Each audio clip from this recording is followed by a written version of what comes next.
Hello, everybody. Welcome to the Weekly Spinner Rack. I'm your host, Chris, coming to you out of the creepy void that I'm in right now. But last week, I felt like the light was too harsh on top of me. Anyway, this is a show. I'll just do it nice and slow, all right? We got a chill rhythm tonight, apparently. This is a show about comic books. Specifically, we're going to be taking a look at the comics that came out in the past week, and we're going to definitely dive deep first into the comic book news of the week. So a lot of stuff going on. At the end, I'll sort of do a cool down period. We're going to talk about, comic book movies or TV shows, what's going on behind the scenes with comic tropes. There's a little ticker so that you've got an idea of where in the show we are. That'll just keep repeating. And I think that what I'd like to do is start off with my opening monologue, which apparently is not that controversial. I like doing this, but let's go. So you may have heard some of this stuff, but Mark Evanier, a comic book writer, he works on Gru, historian, got his start working with Jack Kirby. Big comic book history. Well, he had over 100 pieces of original comic art stolen from his home. Over 100 pieces. Yet police say that it's the largest theft of comic art ever recorded. Or, as AI puts it, a strong opening bid. There we go. Getting the show off to a very professional start. Letting people come in. Come on in. Welcome. This was exciting for me. I am a big fan of Alan Moore, and he gave a rare interview in which he actually commented on his comic book work. The last time he did that, he said that modern fandom is a, quote, grotesque blight. That's nice to be called, right? A grotesque blight. Fans responded by saying, wow, he really gets us. Little moment there, just perfect timing, right? I just got all the technical aspects worked out. No kinks at all. That's what I love. Okay. And finally, we'll definitely be going into much bigger detail on this in a little bit, but this is pretty big news. Rob Liefeld, he feuded with tons of fans for days on social media. And I don't think that these comic feuds are that bad. Maybe it's because of my age, but back in my day, if you didn't like a comic book creator, you just quietly stopped reading their comics. Like a coward. All right. You folks dealt with it. Thank you very much. I think with that, it makes sense to pivot into the news of the week. So, if you'll bear with me, I'm just queuing that up, and let's talk about some news. We're sitting on top of the story of the century here. Put an ad on the front page. Cash money for a picture of Spider-Man. He doesn't want to be famous, and I'll make him infamous. Hi, guys. This is April O'Neil from Channel 6 News, and I am here in beautiful New York City.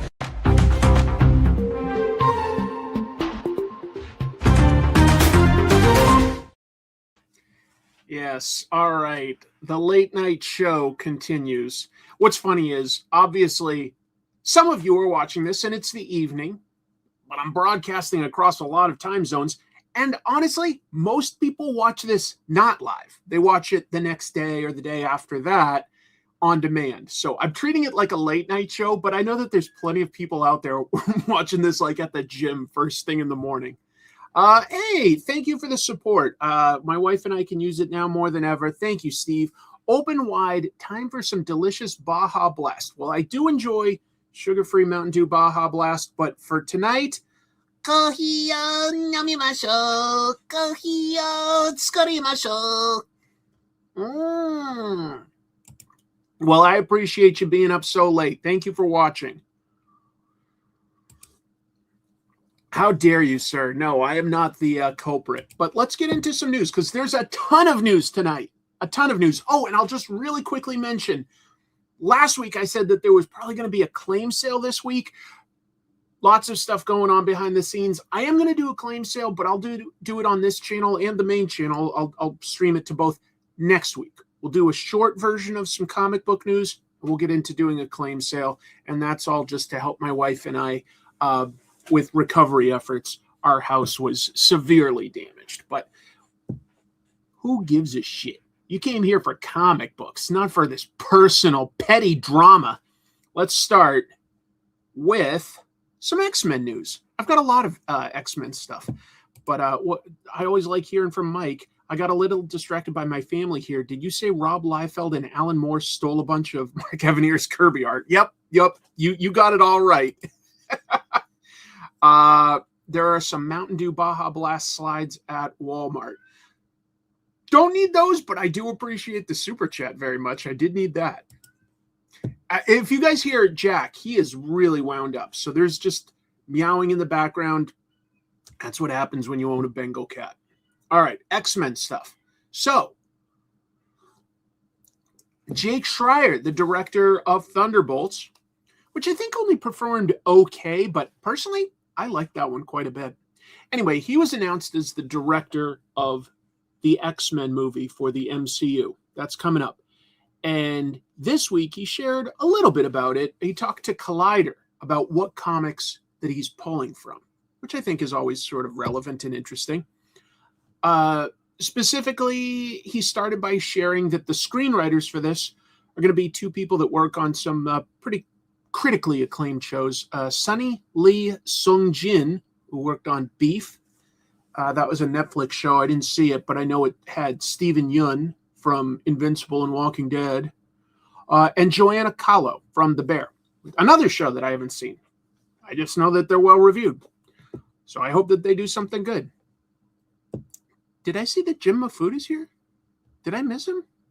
I see that there's a bunch of people that I know. Sorry if I missed you.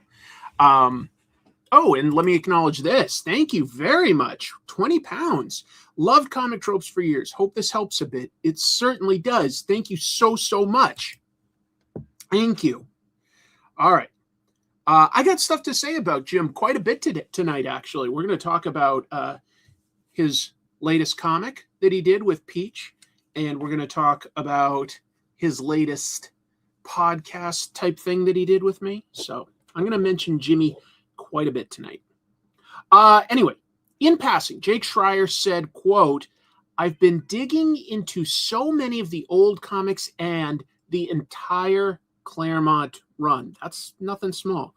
And just going through stuff and really trying to think about what can we do well that feels new and feels different and that hasn't been done well before. Well, those are the right questions to ask. And Schreier also said that while the ideology of X-Men is plenty interesting, another aspect that's really cool about the comics is all that interpersonal drama and relationship stuff, the sort of soap opera elements we sometimes call them. But it's true. It's true. I think that having a cast of characters that have really unique relationships is what could really improve X-Men. We'll see who they start with. Thank you, Steve. Overshadowed by me blasting Baja Blast. You are... Jack, calm down. Hello to my sister, and I saw Beowulf, who introduced me to Iron Jonah that I mentioned in the latest episode. I see West Coast Avengers, who gets to be in the news tonight. All sorts of stuff. Probably not going to start with Krakoa. I think that they're just trying to get vibes. And the thing is, it's like, he says the Claremont run. That's about 17 years worth of stories, you know?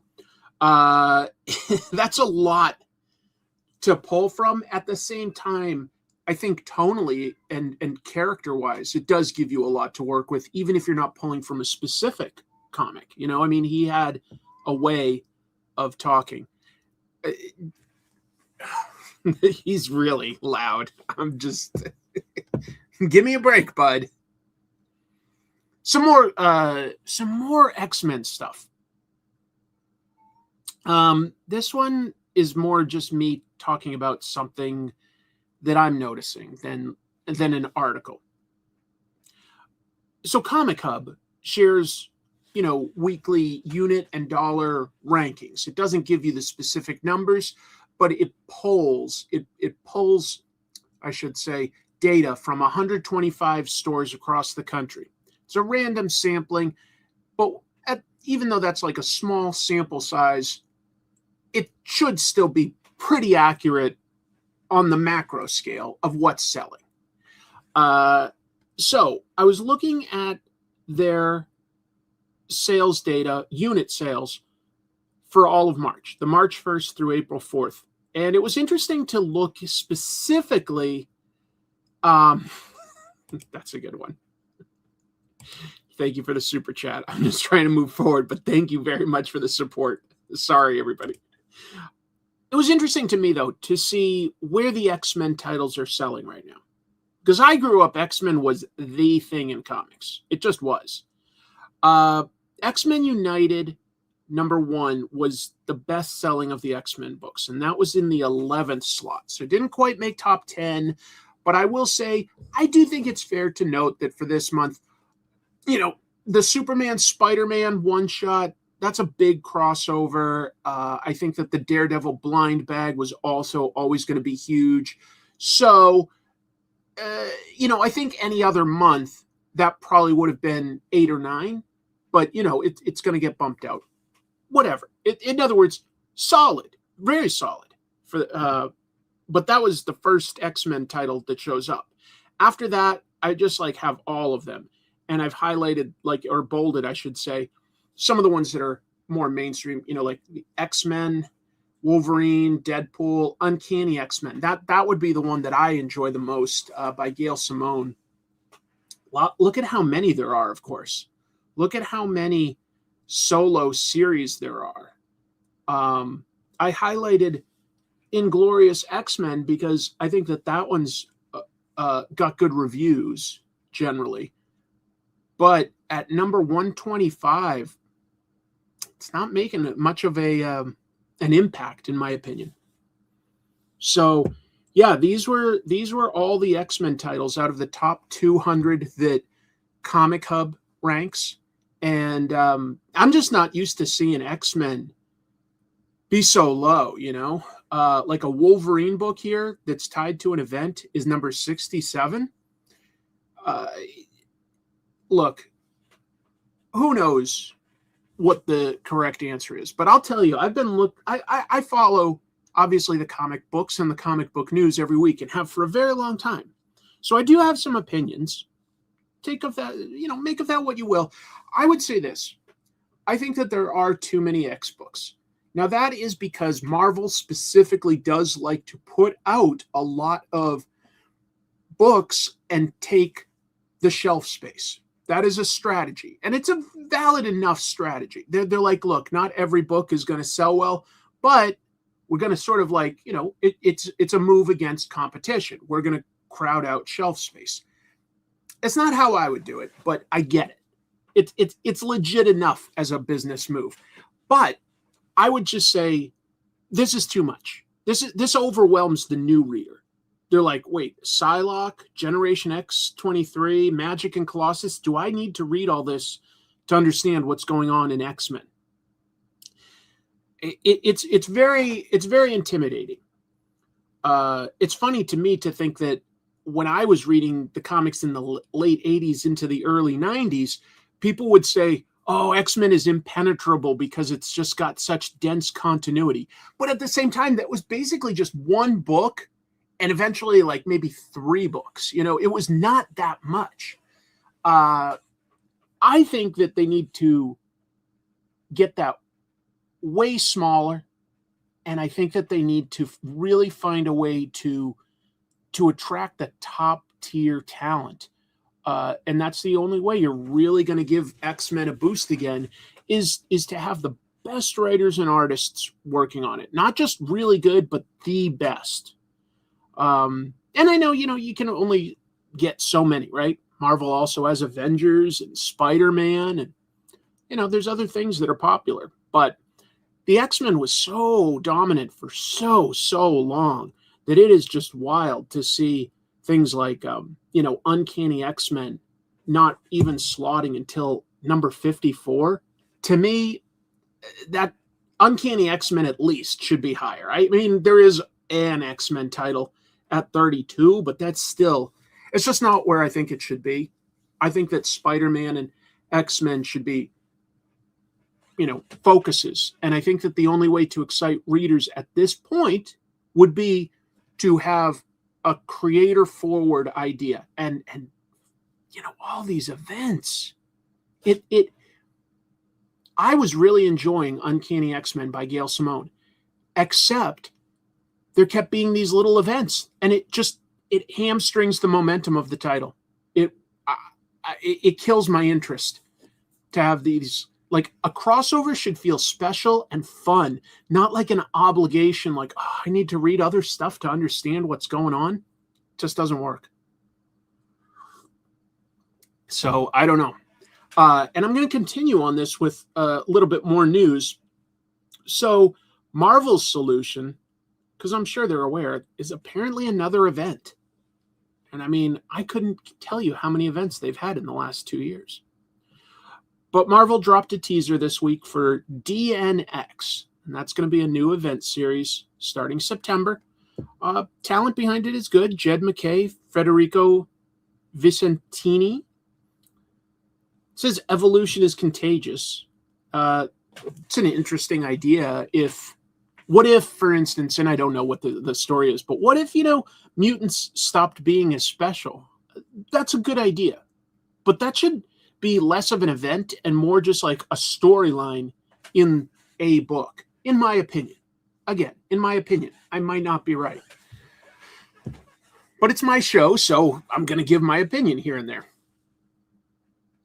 I think when you turn it into an event and you're like, 5 titles are involved, 10 titles are involved, that's so intimidating to a new or a reader that has a budget. Some of the X-Men books, like Uncanny X-Men and Inglorious X-Force, they're getting strong reviews, right? If you look at the critics' reviews, they're good. People that are reading the books are like, this is good. It's not selling like it used to. I think it's because the line seems to be very focused on lots of miniseries and lots of events, and that just breaks up any momentum. The relatively low ranking of Inglorious X-Men, despite what I would consider, really good reviews, not exceptional, but very good, I think it means that readers just are not at all interested in the idea of Kamala Khan being on the X-Men. And I think Kamala Khan is a fantastic character that does have a lot of love. She's a fun character. It's nice to see somebody that wants to be a superhero and wants to improve and wants to make the world a better place. That is something that has worked for tons of comic companies, but certainly is an archetype. They've had Spider-Man and Nova and Ultimate Spider-Man, the original, and then Miles Morales, this teen hero that an underdog. Yeah, I like Infernal Hulk too. It is a vaccination. X-Men is my favorite, but I dropped them all from my pull list until they change it. Like you were saying, there are just too many other good books right now. Look, expenses these days are very high. So even if you're a big comics fan, you're probably budgeting somehow. I mean, I definitely am. I get more than I think I would if I didn't do a show. Because I'll get a couple things going like, this will be something I can at least discuss on the show. If it's content, it probably justifies spending $4 to $5 here and there. Yeah. Kamala Khan should just be her own thing. Or potentially, with a teen team or the occasional sort of Avengers guest appearance. But I don't think she really works in the context of the X-Men. I think the X-Men is strong enough a concept on its own. Anyway, line editor Tom Brevoort definitely a controversial character these days. But he told AIPT back in January this, and I think it's relevant here. We got a little choked on event stuff early on, and a certain number of X fans have not been shy about saying that. The "you keep putting your events in the middle of my books" crowd has been louder than usual because it's happened a little more often than we might have otherwise intended. He said that in January, and now we're here in April, and we've got another event.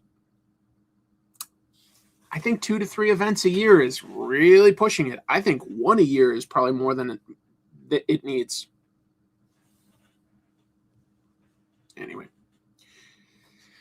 Yeah, let's see. The whole Inhumans X-Men stuff before Disney acquired Fox really turned me off, as well as muddying everything. I think that the Inhumans can be interesting, but they should really be on the periphery. They're not relatable enough to be a mainstream focus.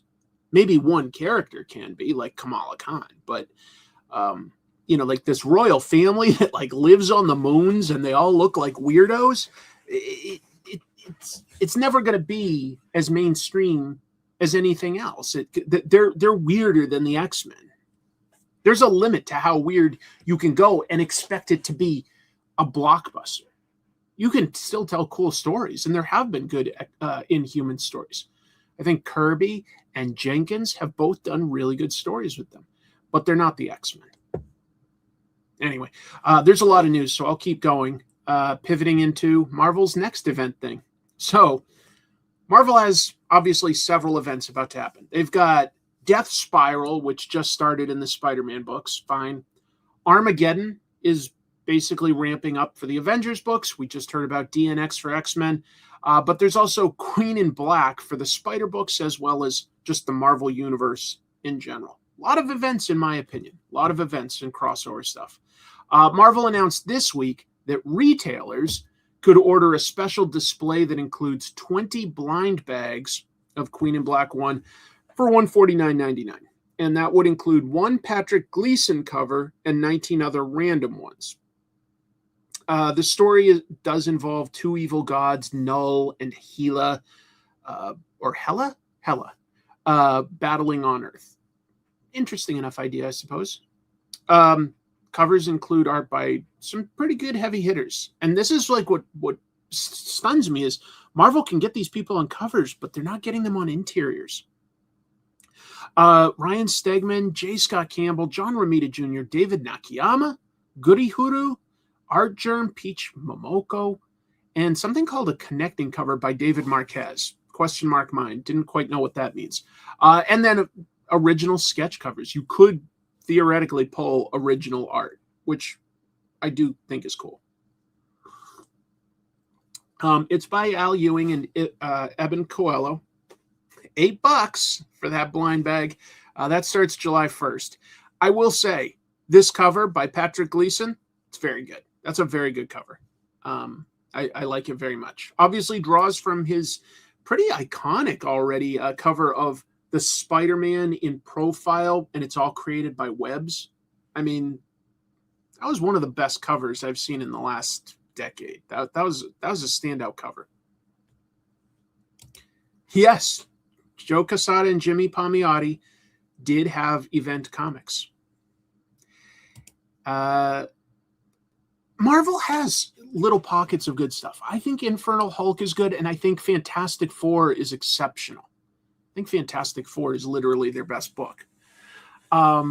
They do some of these ideas do sound interesting to me. I think they've got some pretty darn good writers. I think that they need a few more heavy hitter artists. They've got very good artists. I'm not saying anything bad about them, but for the very top tier books, you should have Amazing Spider-Man and X-Men and maybe Avengers. Those 3 books should all have an artist that all of us would jump through a plate glass window to read, Sai is exceptional, and I can't wait to talk about it tonight. Love, love, love Ryan North's Fantastic Four. Cannot recommend it enough. Icon just sort of fizzled out. To be fair, they've had creator imprints before. Epic was around for quite a long time originally, and Epic produced a lot of great stuff. Epic brought Akira to America, to say nothing of some of the more heavy metal-esque type stories that it printed. But yeah, Marvel should honestly have something like that these days. I think a lot of people are done with events. It can be a cool idea, but it's like, how much cooler would that be if that was just your storyline in one of the titles? What if Blood Hunt was just a story in a Blade or a Moon Knight comic, and it still had, some of these Avengers characters or something? Might have been even stronger because you could just focus on one story. Another event thing. I'm just putting it all together. There's a logic to my news this week. In a promotion for July 8th's Avengers Armageddon issue 2, Marvel is promoting the debut of, quote, a new hero with unrivaled powers. Unrivaled. Let's see. Ryan North's Flash. Yes. Off to a good start. I did talk about that. Like 2 weeks ago? 3 weeks ago? I think 2. Very good. Very, very good. Better than I expected. And I've never been a massive Flash guy. I like Flash, but I've never been a massive Flash guy. I like Flash quite a bit. So I do agree with you there. Here's a quote. We've been building up to this moment for well over a year with a new character who will truly unsettle the world, says Avengers Armageddon writer Chip Zdarsky. I'm delighted at the devastation that follows. Is that weird? No, I like Chip. So that's cool. Avengers Armageddon will start with their comics giveaway day. Remember, Marvel isn't doing free comic book day, but basically they are. They're just calling it comics giveaway day. Same day coming up. Unfortunately, I have to work that day, so I'm not getting any free comics. But honestly, I don't need them. I'd rather new readers get them. But yeah, they're going to start this with something that they're giving away on May 2nd. Issue 1, June 10th. Issue 2, introducing this character, July 8th. I really appreciate that. Thank you for the support. That means a lot to me. It's all adding up, and it's helping a lot. It's helping. Brunson, always good to see you.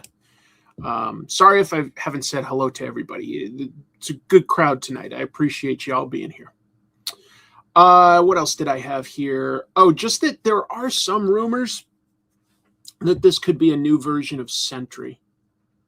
I wouldn't be surprised. I feel like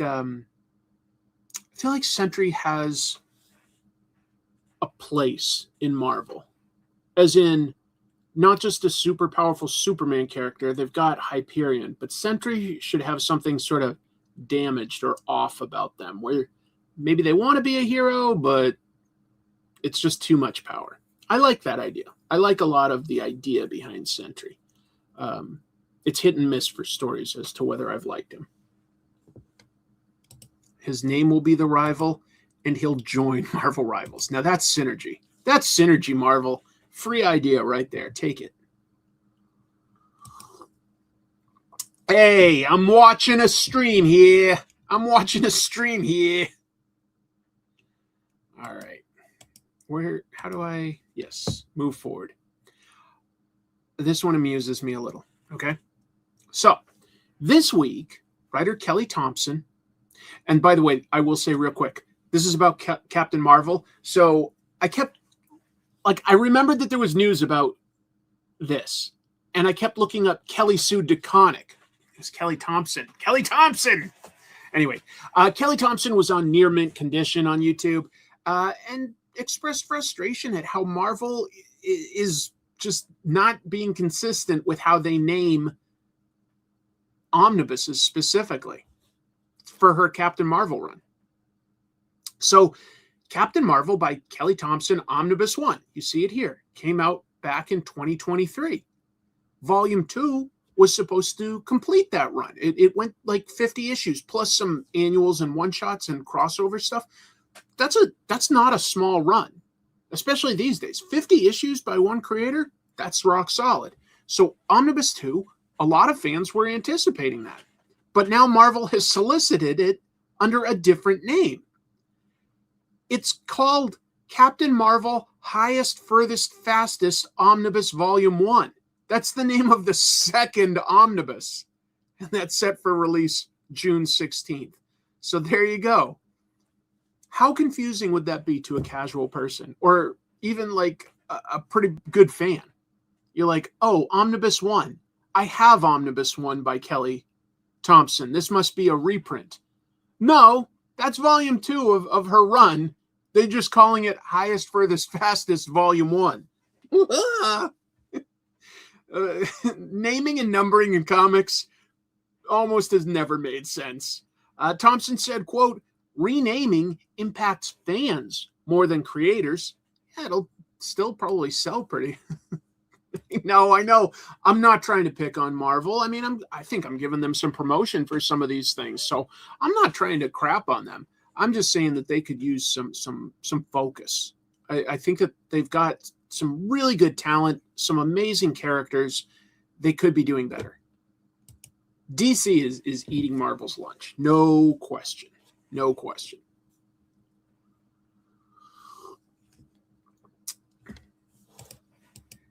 Yeah, and I think that when Spider-Man Superman comes out in like a month, it'll lead to some of the same confusion. People will think that it's a reprint.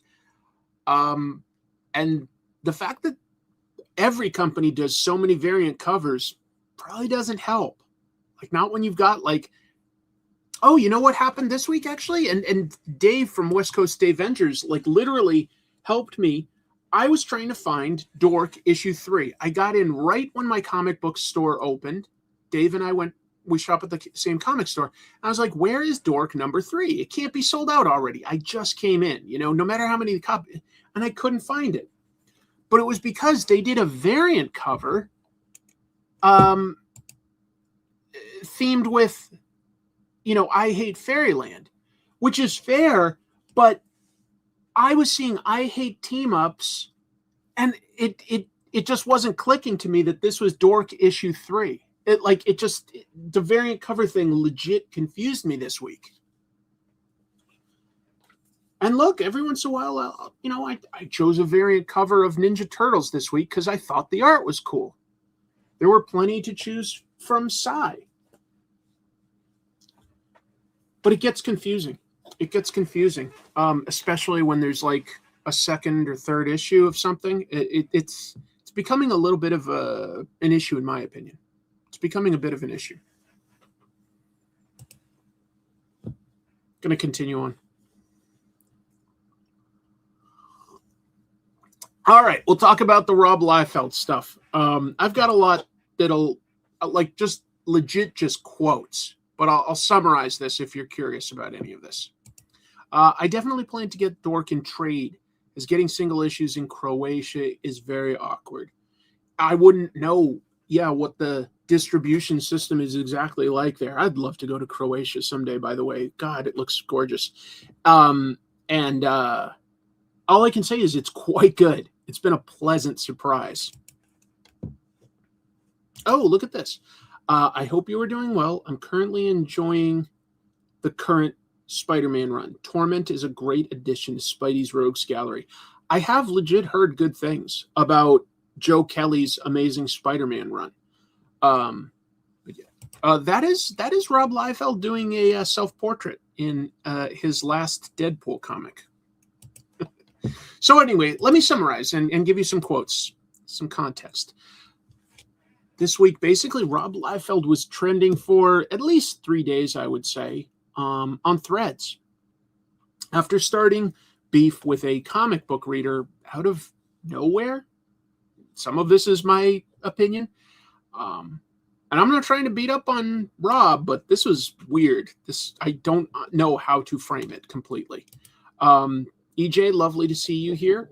Read your book this week. Very, very fun. EJ's book, Blood and Thunder, already been going strong a year. Issue 12 already out. Very good. All right. Threads is decent. All right. So here's a user. He goes by King Ryan. This is his handle on Threads. And he posted this. Pretty innocuous. I think Brian Michael Bendis' Ultimate Spider-Man is up there with Ditko, and he means Ditko. It's a quote. With Ditko and Stan Lee's amazing fantasy run, genuinely some of the best Spider-Man comics you can read. Up there with, meaning one of the greatest iterations of the character since Lee and Ditko, just to avoid any further rudeness or confusion. I think that is a very fair opinion. And honestly, I thought that was a pretty darn good run too. Yeah, it was very good. It was very good in a lot of ways. That's not controversial, I don't think, to say that. But then, without being tagged or asked or anything, Liefeld replied, and this is so aggressive to start off with, ha ha ha. Bendis directly takes from the Lee Ditko classics and puts them in a modern setting. Yeah, that was the goal. The credit is due to Lee Ditko, not the fresh coat of paint brushed over them. Jesus, what a terrible take. Rob, you're not watching, but if you were, I'd just say that little comment at the end might seem very innocent, and it would be innocent if you were just talking to, say, your neighbor or something like that, or you were friends and you were talking like that. But there is a legit power imbalance when you've got a guy that sells like Rob Liefeld sells and has a following like Rob Liefeld has, saying terrible take to just a guy who was just trying to express an opinion over a comic that he liked, which, even if it was a comic I didn't like, I'm going to be happy that they're supporting the industry I like. So I thought that was a little aggressive. I do. Then Dave in here, adding to the commentary here, Dave posted through his Direct Edition podcast account. And I think he was basically just trying to be fair with his take here. But he just goes, I'm something of a 90s kid. And let me tell you, the Rob Liefeld I met at the Javits Center back when I was a kid was way nicer to people than what I see now. It's a fucking shame. He could be like his image brethren and be cool, friendly, and respectful. But he chooses this weird bully, king of the mountain kind of attitude. I truly don't get it. And as someone who's spent a few hours recording with Silvestri, Larson, Todd, I can tell you that's not the way they all, I think he means they all act. I think that's fair once you've said this. Rob Liefeld replies, so maybe now you will stop asking me to be on your show? And Dave said, oh, you don't have to worry about that. That's just one piece of this, just to be clear. I've got some more to share.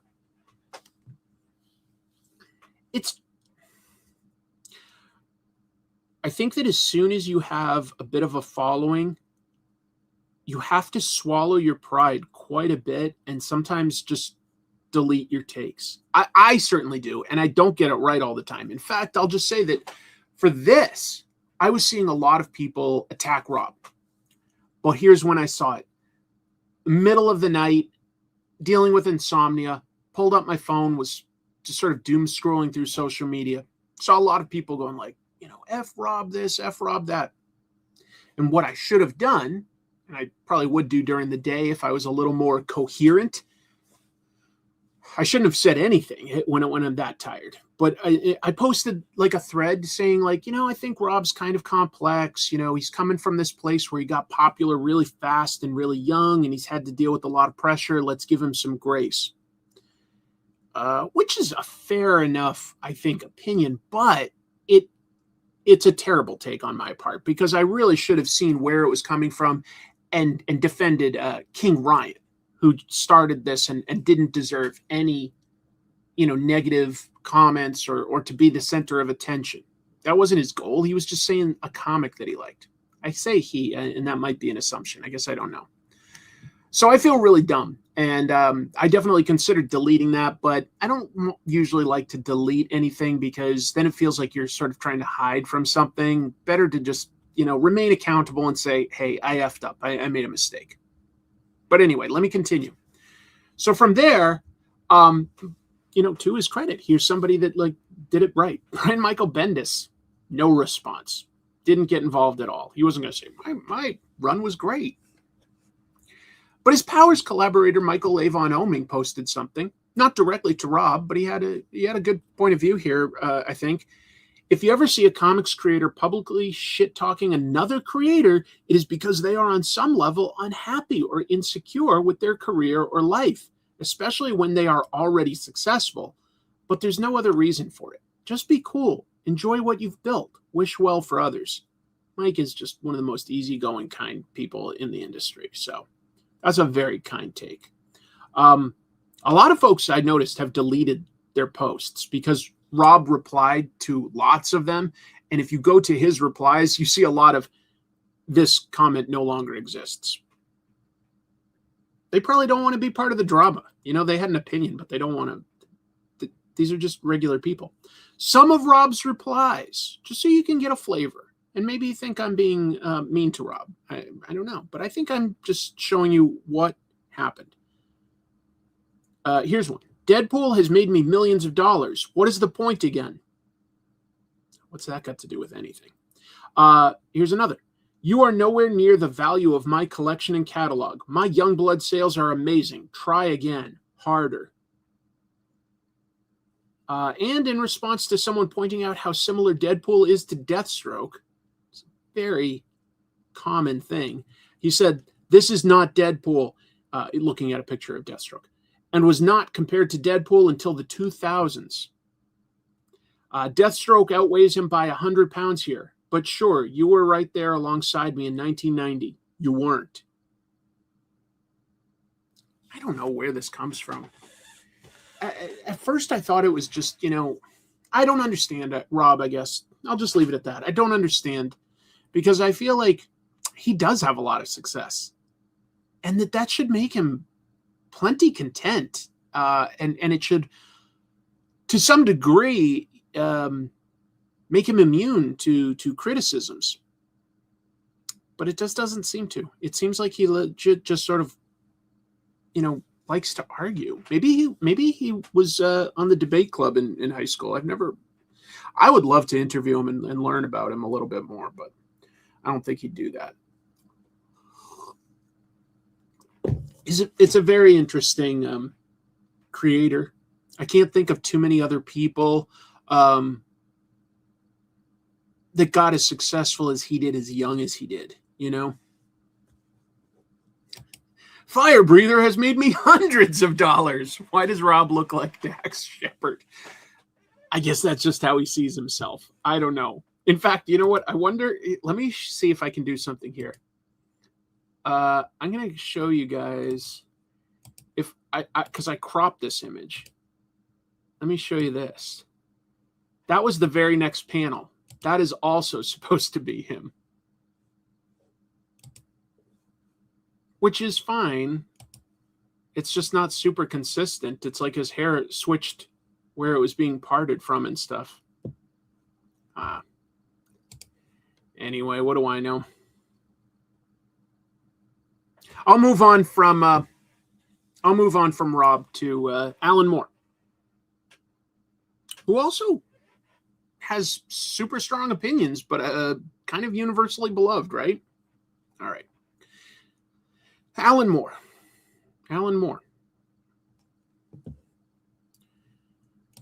Well, I don't know that I would get necessarily always. Well, it would be true in the sense that it's coming from him if I interviewed him. So no matter what he's saying, sometimes it's about how somebody says something. Sorry, the light really lit me up there.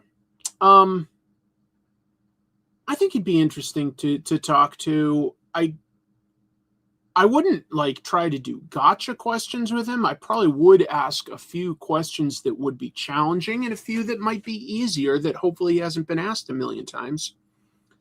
I don't expect that to ever happen. But yeah, I think it would be an interesting interview if he allowed it. And he'd have to know that, look, I'm going to ask a few challenging questions too, and you can react to that however you want. But I'd be upfront about that. I'd just be, I'm not trying to go this is a horrible thing you did. Defend yourself. I wouldn't do that.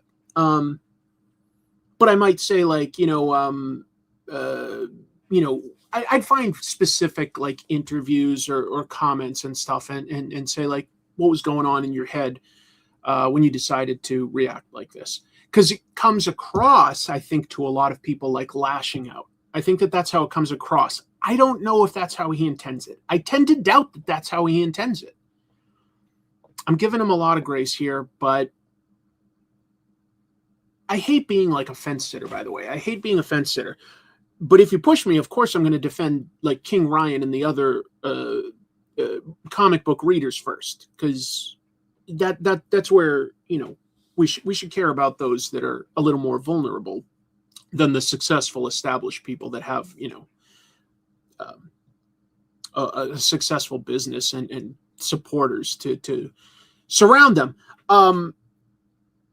At the same time, I never want to bully or gang up on somebody that's going through. And when I saw it in the middle of the night, it felt like people were ganging up on Rob.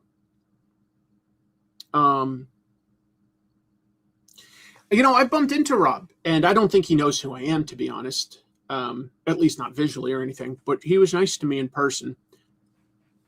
Some people, I said that, and some people were like, just because somebody's nice to you doesn't mean that they're a good person. Totally understand and agree with you. It was not my point. My only point was that he had been nice to me. Not that that's an excuse or covers you from being a jerk to other people. That was not my point. But anyway, just giving back. I was just trying to give background on my experience. Not that it was necessarily in defense of other people's experiences. It would be interesting to talk to him. I did hear about Tom Tenney's GoFundMe, and the good news is that he asked for a very reasonable amount and it was successful. If you folks don't know, Tom Tenney is somebody that isn't like the most famous creator, but he was an artist in the 90s, especially. He did Force Works, I think, would probably be the thing people know the most. And he's got some medical bills. But he did launch a GoFundMe, and it was successful for the record. But look it up if you want to like help somebody like that in the industry that could use some help, because the medical industry is also precipitated why Chrissy and I had trouble dealing with house damage. Like we'd spent a lot on various medical things, and it kind of wiped out a lot of our finances. So then you come across a disaster, and we weren't equipped to take care of yet another disaster. It wasn't like that was the only thing, but yeah. Did he? He might have. I don't care. I really don't. Anyway, let me move on. I want to talk about Alan Moore. Alan Moore. So, first of all, very rare for Alan Moore to talk about his comic book work anymore. It's just not where his interests lie. He's all about promoting his new stuff. His books that he's writing. He's written a TV show over in England. That's where his interests lay. He's not interested in doing comics anymore, and he's not really interested in talking about his old comics work. That said, this week he was interviewed by a website magazine called Retrofuturista. And the main goal was to talk about his series of novels called Long London. And he did comment a bit on his comic book history. The most interesting thing was where he started from. And he explained that his interest in comics was specifically that it was a medium, when he broke in, that was aimed at children and low-income people. And he loved that there was this medium that was cheaply mass-produced. And he was like, what if you introduced big ideas and good writing and could reach these people that otherwise might not be encountering that level of literary merit? Very noble idea, very exciting idea. But he said that, over time, he got really burned out because he felt that the medium had priced itself out of doing what it originally set out to do. And I was like, okay, that's a fair point. I don't 100% agree. I think comics do still have plenty of literary merit. I think that they've got entertainment merit. But I get where he's coming from. That was fair. He's a smart guy. He's thinking on several levels where I'm thinking on one. He was asked about how Watchmen was his attempt to dismantle nostalgia, and then asked, is nostalgia a narrative tool? Is nostalgia a cultural disease? Is it both? Here's his quote. It's a big one. So, in the disowned work you referred to, I think it mostly reveals a limit to the audience for superheroic adventure stories. Nostalgia isn't really a narrative tool, but more something that one uses narrative tools to dismantle. It's probably a reliable commercial tool, however, in that as the world becomes more complex and more overwhelming, more and more people seem to be retreating from their responsibility to help create a tolerable present and seeking refuge in an imagined idyllic past, or in their own childhoods where they felt safe and happy and as if they understood things. Nostalgia is, and always has been, the word, since the word was first coined, an illness. It literally means homesickness, but in effect refers to all of our yearnings for a world that, with our serial view of time, we feel we have inevitably and irrecoverably lost. And as for the relationship between authoritarianism and our disappointed longing for the way we imagine things used to be, in my short story Illuminations, I have the central character speculating over whether fascism has always been weaponized nostalgia. Huge deep thoughts there. Wow, that gave me a lot to think about. Nostalgia is comforting. Is it dangerous? It could be. It easily could be. It easily has been. There's no question he's right about a lot of this. I don't think you should feel guilty for having nostalgic feelings for certain things. I don't think in and of itself that's necessarily a danger or a threat. But we should be aware of what that is, of what nostalgia is, because it isn't really real. I mean, it's a real feeling, but we're remembering something that isn't necessarily real and tangible. It's very interesting. Very interesting. He is a magician in a lot of ways. I mean, I know he thinks he is, and I don't know anything about that, but his words are magic. There's another thing I want to point out. He was then asked, following up from this, if Watchmen and V for Vendetta were prophetic, or if they were meant to be diagnostic, like take the pulse of things, or if they were a psychological test for readers. It might be a stretch there, but this is what he said to that. Both of those disowned titles, as with much of my work, were intended as diagnostic in their function. The fact that they inadvertently ended up as prophetic is, I think, more down to a failure of the imagination by civilization as a whole than to any Nostradamus-like abilities of my own. As for any of my works being in some way psychological tests of my readers, why would I want to do that? And how would I ever know the results? Interesting. Love V for Vendetta. Love.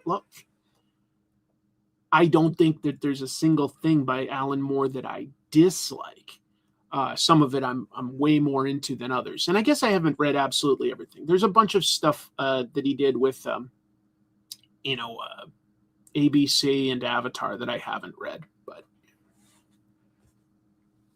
so I just wanted to share some deep thoughts from Alan Moore because it was in relation to the themes that he used in books like Watchmen and V for Vendetta.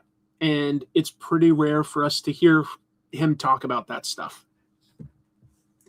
No, that's one that I haven't read, is Lost Girls with Melinda Gebbie, I believe, his partner. You warned all of us.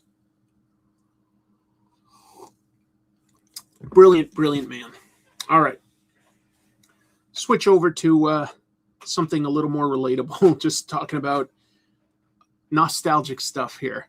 All right, so Comic Connect is going to host an upcoming Death of Superman event auction that ends April 12th. It's going to have all but 3 original pages from issue 75 of Superman. That was the one where he actually dies battling Doomsday. They're up for bidding. It includes the triple gatefold spread where Lois Lane is cradling Superman's dead body. Oh, yeah, that was yesterday. Sorry, it ended. Sure, ends. Good point. I didn't get the tense right. Shows you what happens when I write stuff early. Thank you. Anyway, the auction also included the Memorial Funeral for a Friend poster, the original art for the main cover here, and the original art for the Bloody S logo that they put on the polybagged books. They did sell. Yeah, this is the tense is wrong here. The 3 pages I just thought I'd point out that weren't included were because when the book was done, 3 pages each were given to people that worked on it. Specifically, Dan Jurgens got a page for penciling it. Brett Breeding got a page for inking it, and Mike Carlin got a page for editing it. But the rest were all sold back in the 90s. So this is the first time they've all been assembled together for quite a while. The Beat has an interview with Comic Connect, as well as the owner of the S logo design original cover art. So, what psychopath hates Superman so much that they want the artwork of the murder? Oh, I definitely got the Death of Superman when it came out, thinking that that was going to put me through college in a year or two. I was young, dumb, and full of lollipops. The Fist to Ass page, I know what page you're referring to there, sold for $136,000.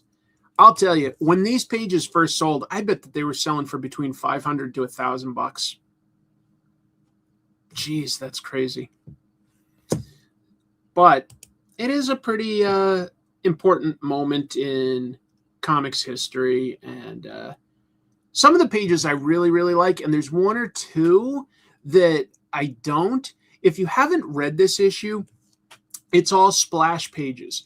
As they built up to this issue where Superman was gonna die, they did things like every page had like 5 panels, and then 4 panels, and then 3 and 2, and then finally every page was a splash page. And I love that as an artistic challenge. Make every page a splash page. I've seen a few comics do that very well. There's an issue of Savage Dragon kind of early on now, all splash pages. There's an all splash page, I want to say Marvel Fanfare by John Byrne about the Hulk. I think I'm remembering that right. It's really cool. But it is a challenge, and I think a few of the pages just have some awkward posing or decisions on where the focus is. Just a few. A lot of the pages are cool. No, this is a fair point. Yeah, like how would the perspective work that these 2 buildings are just sort of like that? But you know what? I think that sometimes you can break rules for a good reason, and I think that this creates interesting shape stuff, and it draws the focus. And so I think that, like, while that's a little bit of a cheat to like sort of say how the perspective would go, I think that that's a fair enough cheat. Didn't I just mention that? I thought I just mentioned that. Okay, and it was Hulk. Yeah. Oh, Stepan said that he did an issue of Witchblade, all splash page back in the day. I have to admit, I never saw that one. I would be very curious. I think it's a super cool challenge because so much of what makes comics is specifically panel-to-panel storytelling where the gutter plays an important role in just letting us quickly know there's been a passage of time. What passage of time? It's for you to interpret by going back and forth between panels. And technically, there is that gutter. It's just page to page. But I think it's an interesting challenge to represent a lot of story in one big image. I like it. Yes, thank you. I knew that there was a big one that I love and have and wasn't thinking of, but you're right. The Walt Simonson Thor all splash page issue. Loved that one. Love that one. That might be my personal favorite, in fact. So it's kind of funny that it didn't come to me right away. A double splash page, yeah. I guess so. Yeah, that's a reasonable enough request. This was my Halloween costume this year. It's kind of a cool helmet. So yeah, I'm Comic Doom, and I will be hosting the rest of the show to get revenge against that accursed Richards. That probably muffles my voice something awful. I don't know how much of that you even made out. Let me continue with more news. Oh, good. I'm glad my memory served me well. Yeah, I'm getting excited for Absolute Green Arrow, folks. Let me show you why. AIPT interviewed the writer, Pornsak Pichot, and I loved his book, The Good Asian. That was good.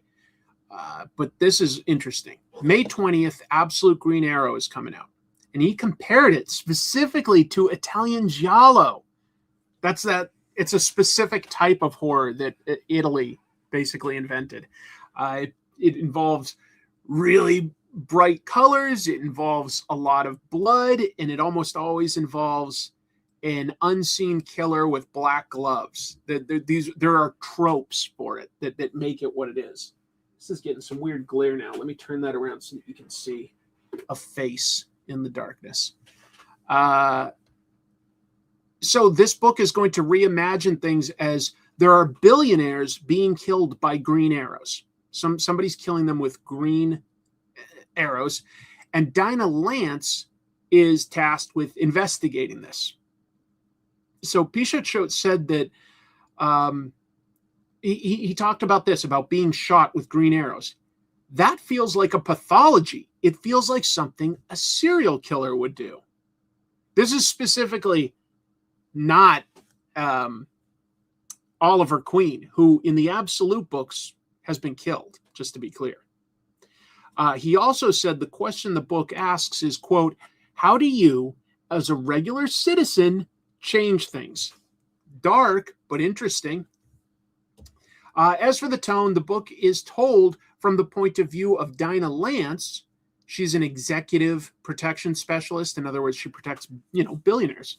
That's her job. And Pichot said, quote, if it was from Green Arrow's, if it was Green Arrow's story, it might be a thriller. But from the perspective of Dinah, it becomes horror. That's different. I love it.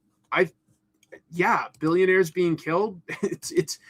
We're in a very different place than the days when Batman and Green Arrow were created, and we were like, oh, it would be so cool to be a billionaire. You could be a hero.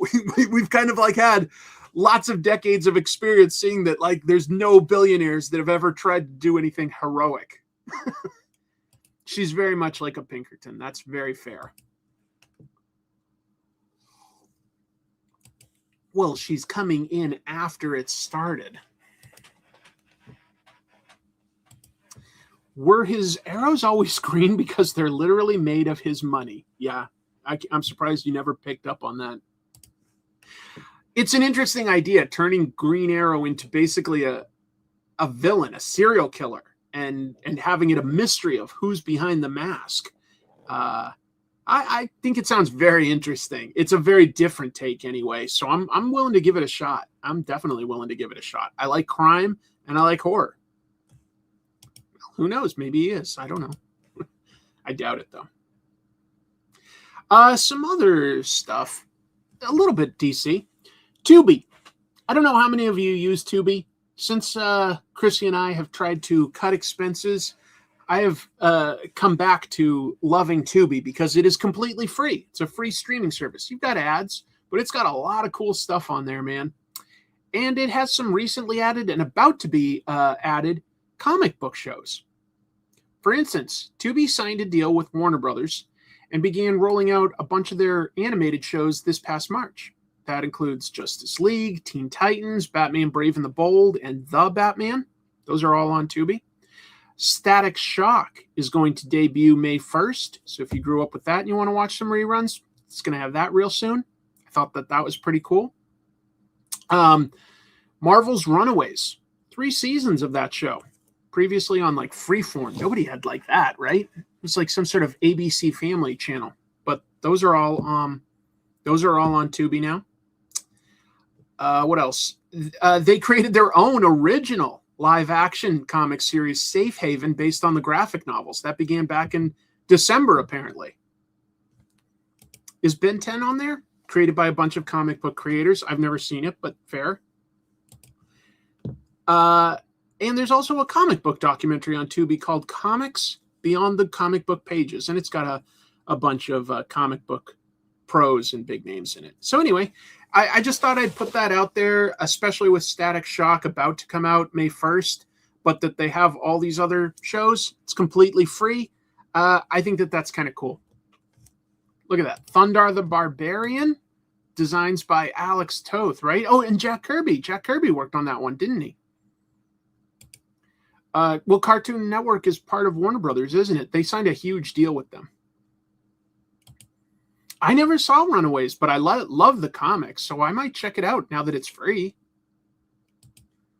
The Dave Stevens documentary is on Tubi. I saw that back when it was on, I want to say, Amazon Prime. GoBots is on Tubi. As a kid, I loved Transformers so much that I actively disliked GoBots. I was like, how dare they try to be cool like Transformers? GoBots was actually first, but I didn't know that as a kid. Yeah, dude, not only tons of comic and art related, I'll just say lots of crazy horror movies. Jim and I have watched several of them for Trash Movie Bonanza and found them on Tubi. Foreign shows, you can find things like Doctor Who and Super Sentai, Power Ranger stuff. Tons of stuff on Tubi, and it's free. It's like, okay, there's commercials, but honestly, I don't mind it that much. I don't love it, but I don't mind it, especially for free. I'm not going to complain. Tubi has the Spiegelman documentary. That might be news tonight. Freddie, I didn't know that. See, there's so much crazy stuff there that it's like you don't know until somebody tells you this is on Tubi. Freddy's Nightmares. Oh, did I ever tell you about the time a man had a nightmare about pudding? Well, tonight you're gonna learn that story. I'm amusing myself with my terrible Robert Englund impression.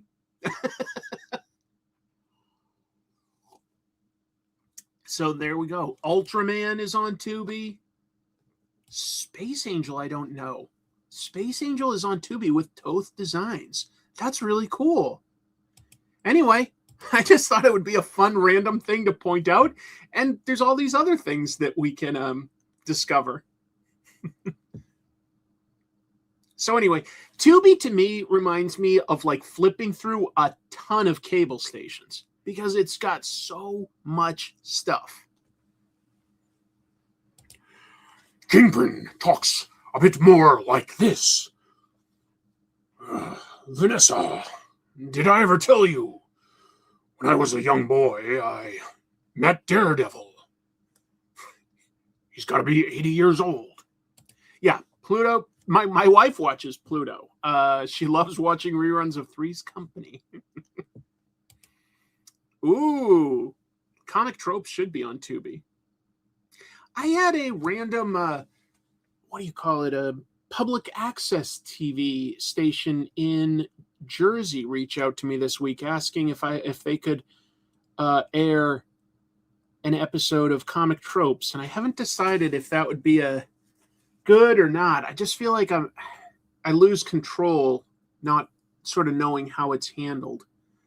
But on another level, I'm like, kind of like public access TV, and I'm not against supporting it. I got to think about it. All right, we've got lots of news. Let's keep going. This was in the thumbnail. So let's talk about it. Comic book writer and historian Mark Evanier got his start as an assistant to Jack Kirby. Writes one of my favorite comics, Gru, which still comes out. I think it had a new issue this past week. Really interesting guy. And a historian. He hosts panels and stuff. He's a really interesting guy. And he still does a regular blog. Well, he posted on his blog over the last few weeks about how about $1 million worth of comic books and art were stolen from him. That's a lot. He says that it was a construction worker that he knew for a long time. Intentionally is not naming him, but the police know who it is, and he says that they're tracking him. Hopefully he'll have this stolen stuff, but maybe not, so he's putting it out there. Among the original art that was stolen, this is painful, this page of Captain America 112 by Jack Kirby and George Tuska, as well as Detective Comics number 371's cover by Carmine Infantino and Murphy Anderson. Brutal. Here's a quote from him anyway. As I've mentioned, I was recently the victim of a robbery, and what really hurts is that I know who did it, and it was someone I trusted a lot, and not for a short time. This person, possibly in cahoots with others, stole a lot of original comic book artwork from my collection, many of them pieces that were gifts to me from the people who drew them. And most of those people are no longer with us. I have compiled a not quite complete list of the items taken, and some of them have already turned up on the collector's market. Naturally, I want them back, and I want to see the responsible party or parties brought to justice. You can download this list as a PDF. It's 4 pages. That's the link if you are curious. If you are all involved in the marketplace for such items, please download the list, share it with others. Post the link online. I don't have access to all the online forums for artwork selling or trading, but if you're on one, please make sure it gets there. Thank you, and I'll keep you posted. Brutal. I hope he gets it back.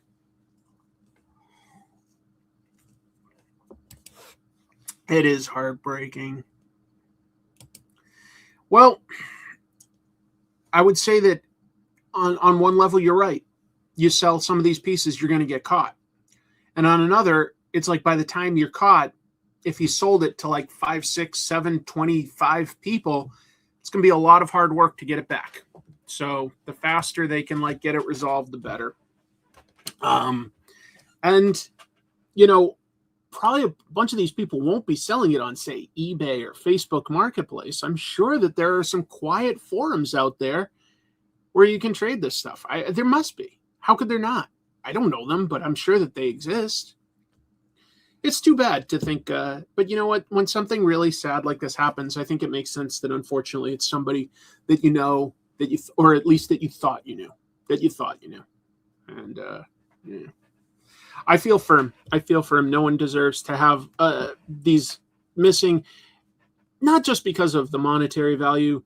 There's obviously going to be a sentimental value. Mark worked for Jack and Roz, and he got a page, kind of a classic page too. What a page. And it means a lot to him on an emotional level. I get it. As somebody that just lost a bunch of personal belongings in that flood, I get it. I am trying really hard not to be upset about losing stuff because they're things. But you know what? There is a part that hurts. Some of those comics, like Do a Powerbomb by Daniel Warren Johnson, yeah, I could probably get the trade paperback. It's not going to be the same as owning those original issues. That was pretty special to be discovering. I lost some prints by Mark Englert.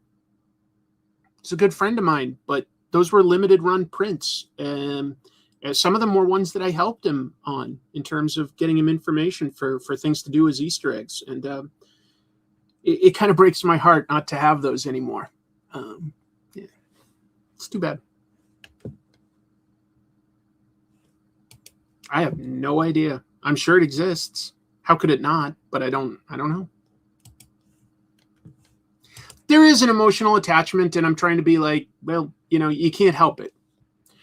It's almost like I feel like I should be not as attached to things as I feel like I am. Because sometimes, you know, like when you when I've given stuff away to Goodwill, like, or sold stuff cheap just to, like, you know, I sold my childhood Transformers as an entire lot to a good friend of mine for a cheap price, but it made me feel good because I didn't have to, like, worry about that anymore, and I felt like they were going to a good home where somebody appreciated them, and it felt good. But to just lose it to a disaster, it does kind of hurt. And I have to imagine this would hurt even more because you're feeling a sense of betrayal from somebody that you thought you knew. Anyway, tough one. Good luck to Mark Evanier in recovering this stuff. As long as I'm talking about stolen stuff, one other piece of news. So Insight Studios and creators that work for them, well, really are them, Mark Hempel and Mark Wheatley, issued a statement to stores and auction houses, places like that, about some stolen Jonny Quest artwork. The stolen pieces include the complete original story artwork from Jonny Quest 17 and 3 original pages from Jonny Quest 16. So, yeah, all on, like, the original Bristol boards, pen and ink. The comics were created by Hempel and Wheatley through Insight, and they were published by Comico back in 1987, to be clear. This was the original comic book run of Jonny Quest. So we're going back in time, but here's what happened. Is the artwork was stolen from Insight Studios' warehouse many years ago, but they didn't know that it was missing from the warehouse until about 2022. They figured out who did it, but the guy had literally passed away back in 2015. Unfortunately, he and, like, you know, his family or estate had sold off all of these pages piece by piece. So it's more recent, you know, 2022, that they realized that, and they're putting out this statement to just tell people, like, hey, if you see this for sale, it's actually stolen. We're trying to get it back. Weird, huh?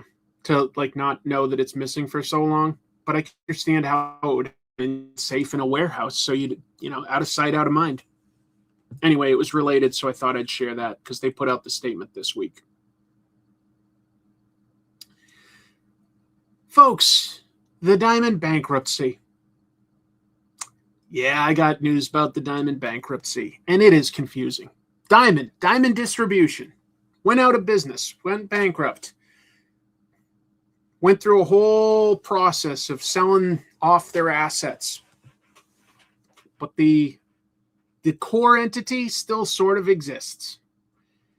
So this week, the Chapter 7 trustee, that's the person in charge of finishing up the bankruptcy for the original entity, Diamond Distribution, they're asking for about an $8 million loan from Chase Bank to finish things up, and also to pay for the Alliance litigation, as in a lawsuit against Alliance, who at one point had won the auction to buy Diamond. Then Diamond chose the second best bidder. Alliance sued to win. Then they found out that Diamond had misrepresented themselves, as in they didn't still have a deal with, what is it called? Like Wizards of the Coast. And so they said, we don't want it, actually. You misrepresented yourself, and so we're suing you. And that's still going on. As well as the Chapter 13 trustee, that's the part of, that's the person that had the original bankruptcy stuff, and they're still fighting over who gets the inventory by different publishers that's in their warehouse and is just sitting there. It's such a mess.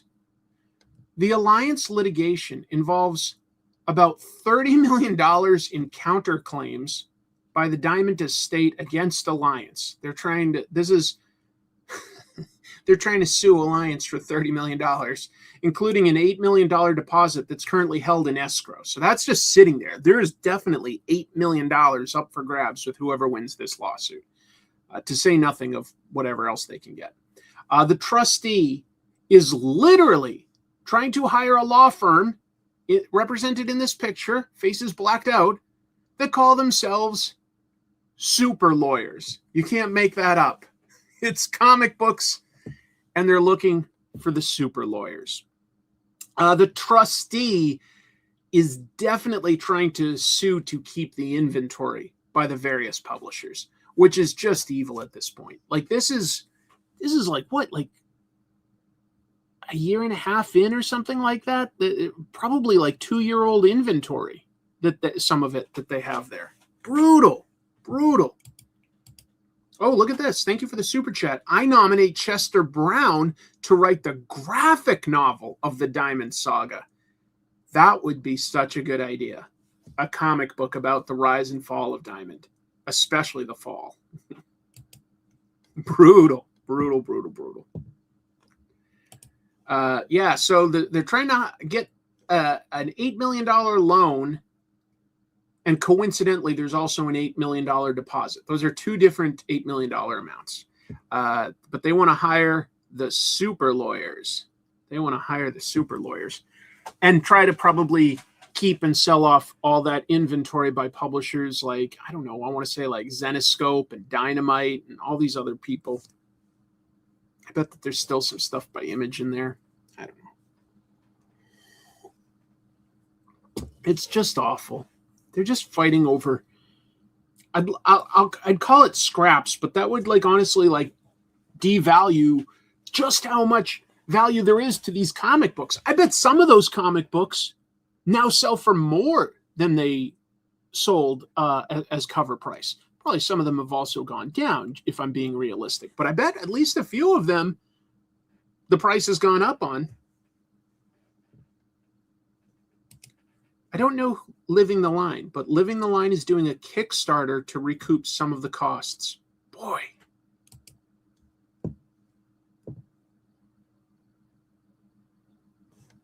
That's right. I remember you're right. Fantagraphics did have a bunch. And I'm sure Dynamite did too, if I remember right. No. The trustee isn't Jeppy. The trustee is like this legally appointed person to represent the interests of what's remaining of the old Diamond. Yeah. It's a mess. Honestly, you'd need to be a lawyer at this point to explain it with clarity. I can copy and interpret some of this stuff from the news articles.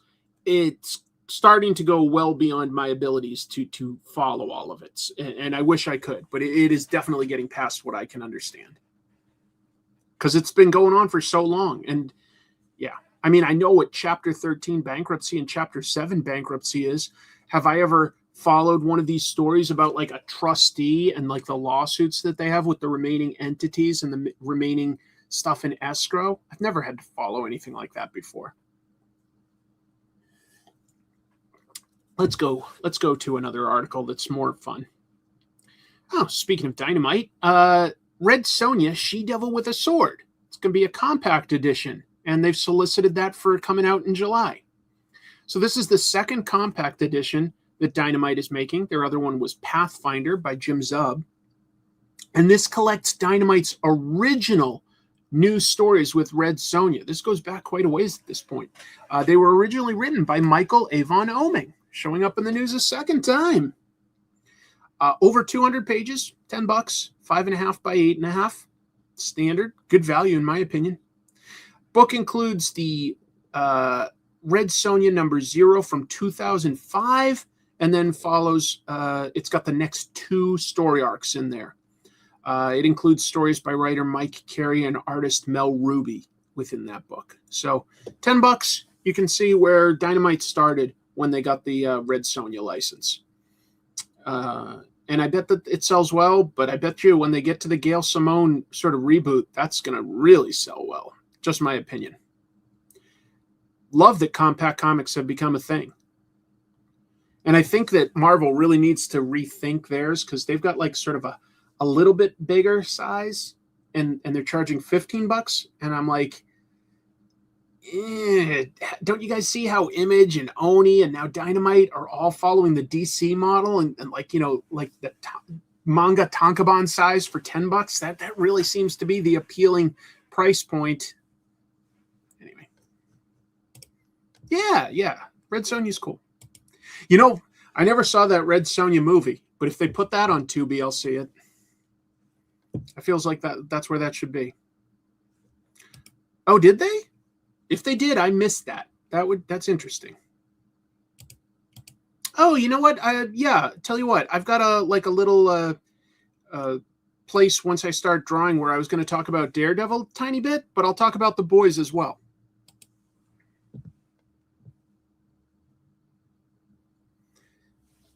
Staying with publishers other than Marvel and DC, Skybound announced, I think it was just yesterday, but it was this week, they announced that the first issue of Mask, Mobile Armored Strike Command, little stretch on the last word, but that's okay, that it has pre-orders of 200,000 copies. Very good numbers. Now, that makes it the second most ordered first issue in the Energon Universe line. It's ahead of Transformers, which of course was the first book, behind G.I. Joe, which came a little bit later. Look, there's no question that those 200,000 numbers were definitely helped by the fact that they are doing a blind bag program. But they've got multiple covers. A lot of them do look really cool. They've got J. Scott Campbell. They've got Cale New. E.J. Sue, I don't know if he's still in here. He's got an amazing diagram style of Matt Tracker's vehicle. Daniel Warren Johnson, Mark Spears, bunch of really talented people. And they even have actually some variant covers that are literally like punch out sort of cardboard masks. You know, you like take the comic this way and it's got like a mask. And that's a good idea for this. This is just the blind bag cover, and I think that's by Pi Par, who's the interior artist. At the Comics Pro retailer event, that was almost 2 months ago now, I think, Skybound did share that at least one of the covers in this will be the first appearance of a character in the Energon universe. So I open it up to you. Who could that be? Who did, like Grimlock or Snake? Big name characters in Transformers and G.I. Joe that haven't been introduced in the comics yet. Maybe another Hasbro property? Could they surprise us by like rolling in Visionaries or something? Probably not. But yeah, I'm curious. Like any guesses for like what new Hasbro character might be on one of these covers? I'm trying to think of like who else would be big enough to have in there. EJ, I love your diagram designs. Two of my favorites have been Starscream, I thought was fantastic. And I also loved what you did for the in G.I. Joe, the Fang helicopter. Just got to say, since you're here, I just wanted to give you a compliment. Those are both really good.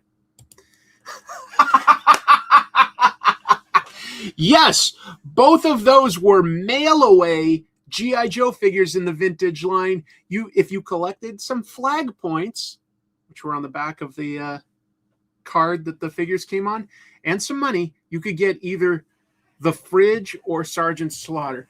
You know, Andy, you know I love you. I don't think that that's a very good guess. I know that is a Hasbro property. I just don't see the Hungry Hippos joining the Energon Universe line. That's just me. If they ever do bring in Visionaries, I hope to God they do a hologram cover. Absolutely. That said, I don't want something like Visionaries into this line. That's a little too different.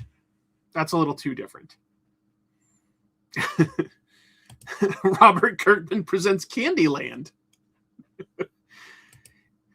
You could do that for yes, and I had that. Steel Brigade. I had a Steel Brigade figure back in the day. I called myself Whirlwind. Creative name for a little kid. You could come up with your own code name, and then you could choose various specialties, and they made you your own printout file card. They also later had a Create a Cobra, which wasn't necessarily supposed to be you, but you could choose again file card elements. Create a Cobra. Sectors. Wait. Was Sectars Hasbro? I remember Sectars a little, but I never had them. Was that Hasbro? I don't remember. Steel Brigade sketch cover. Oh my God. Yeah. If I can ever draw a cover for the Energon universe, it would be me as a Steel Brigade soldier. That would be awesome. Mask wasn't my thing as a kid, but I think it's so far fit really, really well into this shared universe.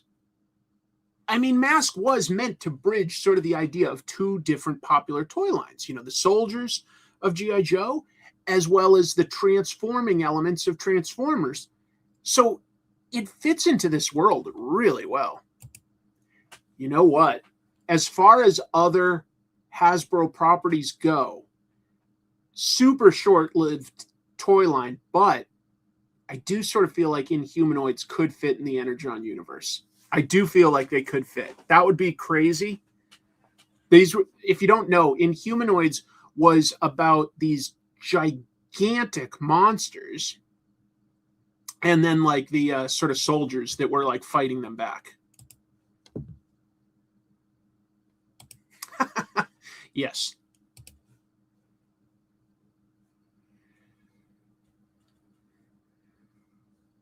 All right. Let's see. Sorry. Who out there, what name did you give your mail-away Steel Brigade figure? Mine was Slick Ick. That's cool that you had one too. And by the way, this is super nerdy, and I'll move on in a sec. So they had Steel Brigade. Then there was a super rare gold-headed Steel Brigade figure that they released at a certain point. That one's pretty hard to come by. That one's like, as far as like an actual release, because there's some unreleased figures like the so-called Pimp Daddy Destro. It's kind of an offensive name for the character, but that one wasn't officially like released here in the US, but is out there. It was released in like some South American country briefly. But yeah, anyway. Hasbro were considering reviving Inhumanoids back in the IDW licensing days. So that one is a possibility. You know, Gem would fit in the Energon universe if they ever wanted to bring that back. Something tells me Hasbro doesn't probably have a ton of interest in getting into the doll market right now, but if they did, Gem would fit. I could sort of imagine them reviving Inhumanoids, maybe. Be expensive, though. Anyway, I'll keep going. Southern Bastards. I know it might be controversial to love a book by Jason Latour.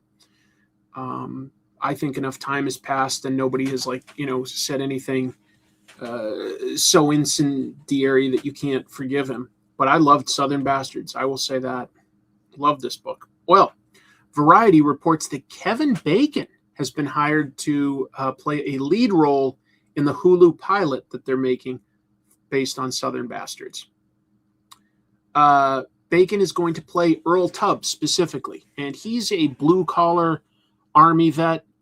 He's the son of the late town sheriff in Craw County, Alabama. The comic, Southern Bastards, focuses on the Tubb family in a lot of ways, and how they stand up to the high school football coach, Euless Boss. Why is that a big deal? Because Euless Boss is also, in addition to being like the winningest football coach in the South, he's actually also a criminal kingpin. So he runs the town's football, and he runs all the crime in the area. And the Tubb family has a history of standing up to them. Yeah, if it gets picked up, hopefully it does go past the comics. Anyway, the pilot will be directed also, I thought I'd point out, by Ronaldo Marcus Green. He recently directed The Punisher One Last Kill, which is going to debut, I want to say, in May on Disney+. So, could be good. Great crime book. Great crime book. Very, very authentic to the South because Latour and Aaron are from the South. I mean, I had Aaron on when he rebooted Ninja Turtles, and we talked a little bit about his Alabama history. Latour got accused of like hitting on girls and making them feel uncomfortable at conventions, and it got him canceled. You know, he doesn't really do his like mainstream comics. It wasn't like anybody said that he inappropriately touched anyone or anything. So I was kind of surprised that it went as far as it did, in my opinion. You know, I feel horrible that some people felt uncomfortable and that it maybe like drove some people from comics. And at the same time, I'm like, yeah, sometimes social interactions are awkward. So I never heard any accusations that like rose to the level of anything criminal. I'll say that. Never. Battle Beasts is technically a Hasbro spin-off of Transformers. So yeah. Moving on. This was mentioned earlier. Apparently it's on Tubi. Well, the Peabody Awards. The Peabody Awards Board of Jurors announced nominations for the 86th Annual Peabody Awards, with American Masters, Art Spiegelman, Disaster is My Muse, picking up a nomination. Comic book documentary got a Peabody nomination. It's nominated in the documentary category, of course, and the film follows Spiegelman's early career as co-editor of the comic magazines Arcade and Raw, super influential underground comics that was very close to the mainstream, but it was underground comics. Talks about, you know, then how he became a contributing artist at the New Yorker. I don't know. I haven't seen it yet, but maybe it talks about how he invented Garbage Pail Kids and the origins and impact of Mouse, of course, his autobiographical work that became the first and still only graphic novel to win a Pulitzer Prize. I say Peabody like my wife says Spider-Man all at once. Peabody. Peabody. It's definitely not the P. Diddy Awards, just to be clear. Hell yeah, he did. Art Spiegelman absolutely invented the Garbage Pail Kids for, what was it, Topps trading cards? He worked for them, and it was absolutely his idea. Isn't that cool? Did another comic win a Pulitzer Prize this year? I do basically say it like you're right, like the town in Massachusetts. No, Garbage Pail Kids did not win a Pulitzer. But Garbage Pail Kids were so cool when I was a kid. I thought they were hilarious. Look, if I'm being honest, a lot of those early ones are still hilarious to me. Okay, Peabody, the Peabody Awards. That just sounds offensive to me. The Peabody. Because you pee on a body. Like if you come across a corpse on the street, you pee on it, right? That's a Peabody.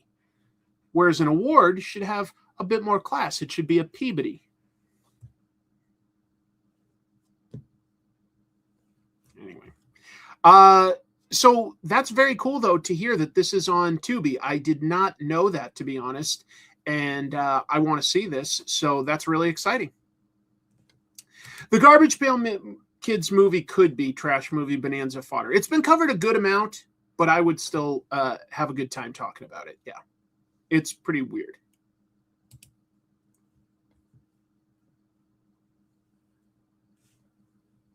Now somebody not from Massachusetts pronounced Quincy. How else would you pronounce Quincy? I don't know. Now we making fun of my pronunciations? I'm trying here. I'm trying to do a good show. The winners for this will be announced April 23rd. You didn't know that there was a Garbage Pail Kids movie? Oh my God. The puppets are so lackluster. Like they just don't have that much going on animatronically, at least correctly. So they're frequently just sort of like looking all over the place or moving their mouths or eyes in weird ways. It's great. The only real sort of actor in it is Sean Astin from things like Goonies and Rudy and Lord of the Rings and that. What was his brother's name? Sean Astin. Oh, what was his brother? He's the star of Mackenzie Astin. Mackenzie Astin is the star of Garbage Pail Kids. Yeah. All right, moving forward. Some controversy about a manhwa from China. So Seven Seas Entertainment, they're a manga distributor here, or a publisher, I should say, here in America. They've done some good ones. Devilman is one of their best. But anyway, Seven Seas received a barrage, I think that's fair to call it, of social media comments over online disagreements on the romanization and translation of its upcoming Danmei series, Little Mushroom, by Yishi Siju. It started over concern because they were using machine translation, like AI translation to a degree, but there is somebody overseeing it to double check that work. They were acquired. This was in the news that I talked about recently by a big company called Media Do. But it devolved into anger and name-calling over the English translated names, especially of one of the main characters. So some online users went so far as to directly harass and send threats to the translator and Seven Seas Entertainment, which I think is really taking things way too far for what this is. The main complaint centers around the romanization of the lead character's name, which was written as these symbols here. And I have seen this kanji on the left in Japanese, but I forget exactly what it means off the top of my head. Anyway, the novel describes the name as Anze, spelled this way, while fans insist that it should be on space J for the first character, for this character. Okay. Oh, okay. Danmei is just text. Well, I guess that this was turned into like a manhwa, but thanks. So the translator at Seven Seas is a native Chinese speaker, stands by their translation, says, hey, there's no hard and fast rules for this. This is a valid way to translate this. And then Seven Seas publicly released a statement on their social media saying that they would not tolerate harassment and bullying of their staff. And I gotta say, I don't like machine translation stuff either, but if there's somebody that's still looking it over and is standing by that translation, I don't think it's worth threatening anybody. That is just touch some grass. Who cares? I've never read Ichi the Killer as a manga. That's an interesting point. Did you guys see the director of Ichi the Killer is Takashi Miike, and he's got a new movie coming out, Bad Lieutenant Tokyo. I never expected Bad Lieutenant to become a franchise. There's the original with Harvey Keitel, great movie. Then they made, I want to say it was called Bad Lieutenant Port of Call with Nick Cage down in New Orleans. And it's really just a thematic sequel. There's no shared characters. But it was also really cool. And then Takashi Miike is doing one set in Tokyo. Sold. I can't get there fast enough. So, yeah, a new movie by Takashi Miike is always something I'm looking forward to. But it's just also funny to me that Bad Lieutenant is going to have 3 movies. I believe the first one was, Werner Herzog. Yeah. So, anyway, I went on a tangent there. Yeah, the third movie, to be clear, Mike, was Bad Teacher with Cameron Diaz. It went Bad Lieutenant, Bad Santa, Bad Teacher. And then there was the spinoff, Bad Moms. Anyway. Let's see. Seven Seas readers are usually really touchy. They translated some trans-related manga to be more in line with Anglophone trans culture and homophobic people barraged the staff and they acquiesced. It shouldn't be that important. It shouldn't be that important. All right, last piece of news, and then I'll do some reviews. But Lone Wolf and Cub. Lone Wolf and Cub is so cool. The Kabuki theater conglomerate Shochiku also has other divisions to the company, but they do Kabuki theater. They announced that Lone Wolf and Cub will run at the Kabukiza Theater in Tokyo from June 3rd through the 25th. So it is being turned into a Kabuki play. I would love to see something like that. I won't get to, but I would love to. Shido Nakamura II, who played Ryuk in both the anime and live-action Death Note, will play Ogami Ito. That's the main character. And then Nakamura's second son, Natsuki Nakamura, who's 5 years old, will play Ogami Daigoro in the Kabuki play. Now, there's some history here. This is really cool. Shido Nakamura's uncle was Yorozuya Kinosuke, and he played Ogami Ito in the TV show that ran from 73 to 76. By the way, that isn't who's shown here. I took this from the movie franchise, which is probably the most popular version. Anyway, Kazuo Koike and Goseki Kojima originally serialized their manga from 70 through 76. It's fantastic, in my opinion. It follows the Shogun's official executioner. That was his role, Ogami Ito. And he travels with his son, and they work as assassins for hire. This follows his wife being killed and being framed for, a big crime. So they work towards their revenge. They're getting both money and information on the road. They're traveling as assassins, but one day they hope to get revenge on the people that ruined their lives, killed the wife and mother, and get even. And they definitely have the skills to do it. I've got the first one. I guess I don't have it in this room with me. No, it's in my bedroom. I was reading it. And I got my friend Dave from West Coast Avengers a copy of it because I was like, I know you want to learn more about manga. I think that this is an influential and good one. It's a great manga to get introduced to what manga can be. It gives you both some history and a good story. I think it's really cool. Let's see. Kabuki Production is a Byzantine network of interconnected families and feuds that date back actual generations. Sometimes, I think it's just cool to think that there's this guy that has a family connection to Lone Wolf and Cub, and that he will be doing it as Kabuki. That's just great. Like one Japanese art form, manga, being translated into another Japanese art form, Kabuki.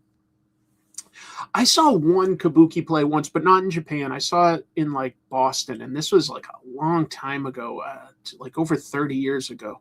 It was very interesting. I would like to see more. Anyone interested in Kabuki, check out Kokuho, which was nominated for an Oscar last year. Kokuho. All right. Kokuho. Thank you. Well, that's everything I had. Here I am. Sorry. Can you still hear me? I meant to remove this and switch to this view. I hope you can still hear me. Let me just double check my settings real fast. Yes. Okay. You can. Let's switch things up and pivot from the news to reviews. Let's review. Review it. The review. The reviews are in. I repeat, the reviews are in. Go to your reviews. What? Speaking of bad reviews. Don't worry about that review. Let's review all the facts. All right, gentlemen, let's review. Before we do, let's review. Those reviews really came out fast. Maybe we can review some right now? I'm not going to review all that again. Now let's review. Not my worst review. Let's review, shall we? To review. I think I've reviewed about as much as I can. All right. Let me start with one. I'm not sure if everybody's reading, but boy, do I recommend it. And I might be biased. Because look, this is by two people that I care about in real life. Peach and Jim of Food. And I'm going to take a moment just real quick to say this. I'm not going to get into the specifics of what Peach and her husband Yo did, but they did contribute to helping Chrissy and I with our repairs in a big way. And that is the second time they have reached out to help us. With the first being when Chrissy had some serious medical issues during our last visit to Japan. Yo, her Peach's husband and manager, reached out to me and said, I'm willing to take the train down to Tokyo if you need help with translating at the hospital. And I was able to go, no, we're going to be okay. But that means a lot to me. Thank you very much for that. Like making me feel like I had a backup plan if things got really confusing. And then they helped us out with our repairs to our house. I'll leave it there because I don't want to like go too far into the specifics. It might open people up to asking them to do specific favors or something along those lines. I have no idea. I just want to say that they're very kind. But I also think I need to say that because it means I might have bias here. And I should be upfront with you if I'm doing, any kind of a review, even if it's casual like this. I should be upfront about any bias that I have going in. I mean, I literally do a show on this channel with artist Jim of Food. So obviously there's a bias there too. Okay. So take that into account. But if you still are willing to listen to my opinion, I'll just say this is a hell of a great comic. This was a blast. And I've enjoyed Dimensional Rivals a lot. It is a anthology style book that's kind of done, what's it called? Exquisite corpse style, as in one person writes a piece and then the other takes over from there. And Peach has curated the artists that are telling the stories within this. Yeah, nice to see you here, Jim. I didn't realize you're still here, but that means a lot to me, man. I'm excited to talk about this. So get ready to blush. Mighty fine people and amazing friends. And then he includes two little donuts here because Jim and Peach and Yo are part of the, the donut crew or the coffee and donuts crew. Anyway, look. All that's important that you know about what this comic is that Psy is Peach's version of Psylocke. It's from her sort of Demon Days Marvel universe. She reinterprets things to have more of a Japanese-focused perspective on a lot of Marvel characters. And in this, Psy is going through dimensions looking for an Infinity Stone. You don't need to know a whole lot more than that. Jim's story in here is quite a big one, to be honest. This is a lot of pages. And Psy essentially goes up against something internal that's represented externally, doubt. How do you interpret something like that? How do you interpret doubt visually? That's a good challenge. It's a good challenge that I think makes a lot of sense here. Oh, I think it looks so fun too. I mean, look, some of it is an excuse for Jim to draw cool stuff, okay? Psy is sort of given this cosmic awareness by a donut, a cosmic donut, of what her other lives could be. For instance, like what if she was a J-pop idol? Let's give Mike Spicer some credit on these colors too. Am I right that that's Mike Spicer? Let me double check. I think that's who did it. Yep, Mike Spicer. That's good. That's really cool. You can still see that like some of Jim's screen tone on this background stuff but none of these colors interfere with the line art. They really add to it, and that's a skill. There's plenty of colorists out there that can muddy up artwork. It's frustrating, but Mike Spicer's quite good. And so there's a lot of things. Look, here's Sai imagining herself as a comic book artist, and she's really, got this gesture and stuff like she's chained to the desk, right? Like it's grueling work, and she's fueled by coffee. Very surreal, fun, and playful, and at the same time, like the expression and the gesture really helps show something very real here. So this is both funny and real. There's a little cameo with Peach and Yo and Momo, their dog. There's all sorts of fun stuff. I shouldn't give it all away. I gotta be careful.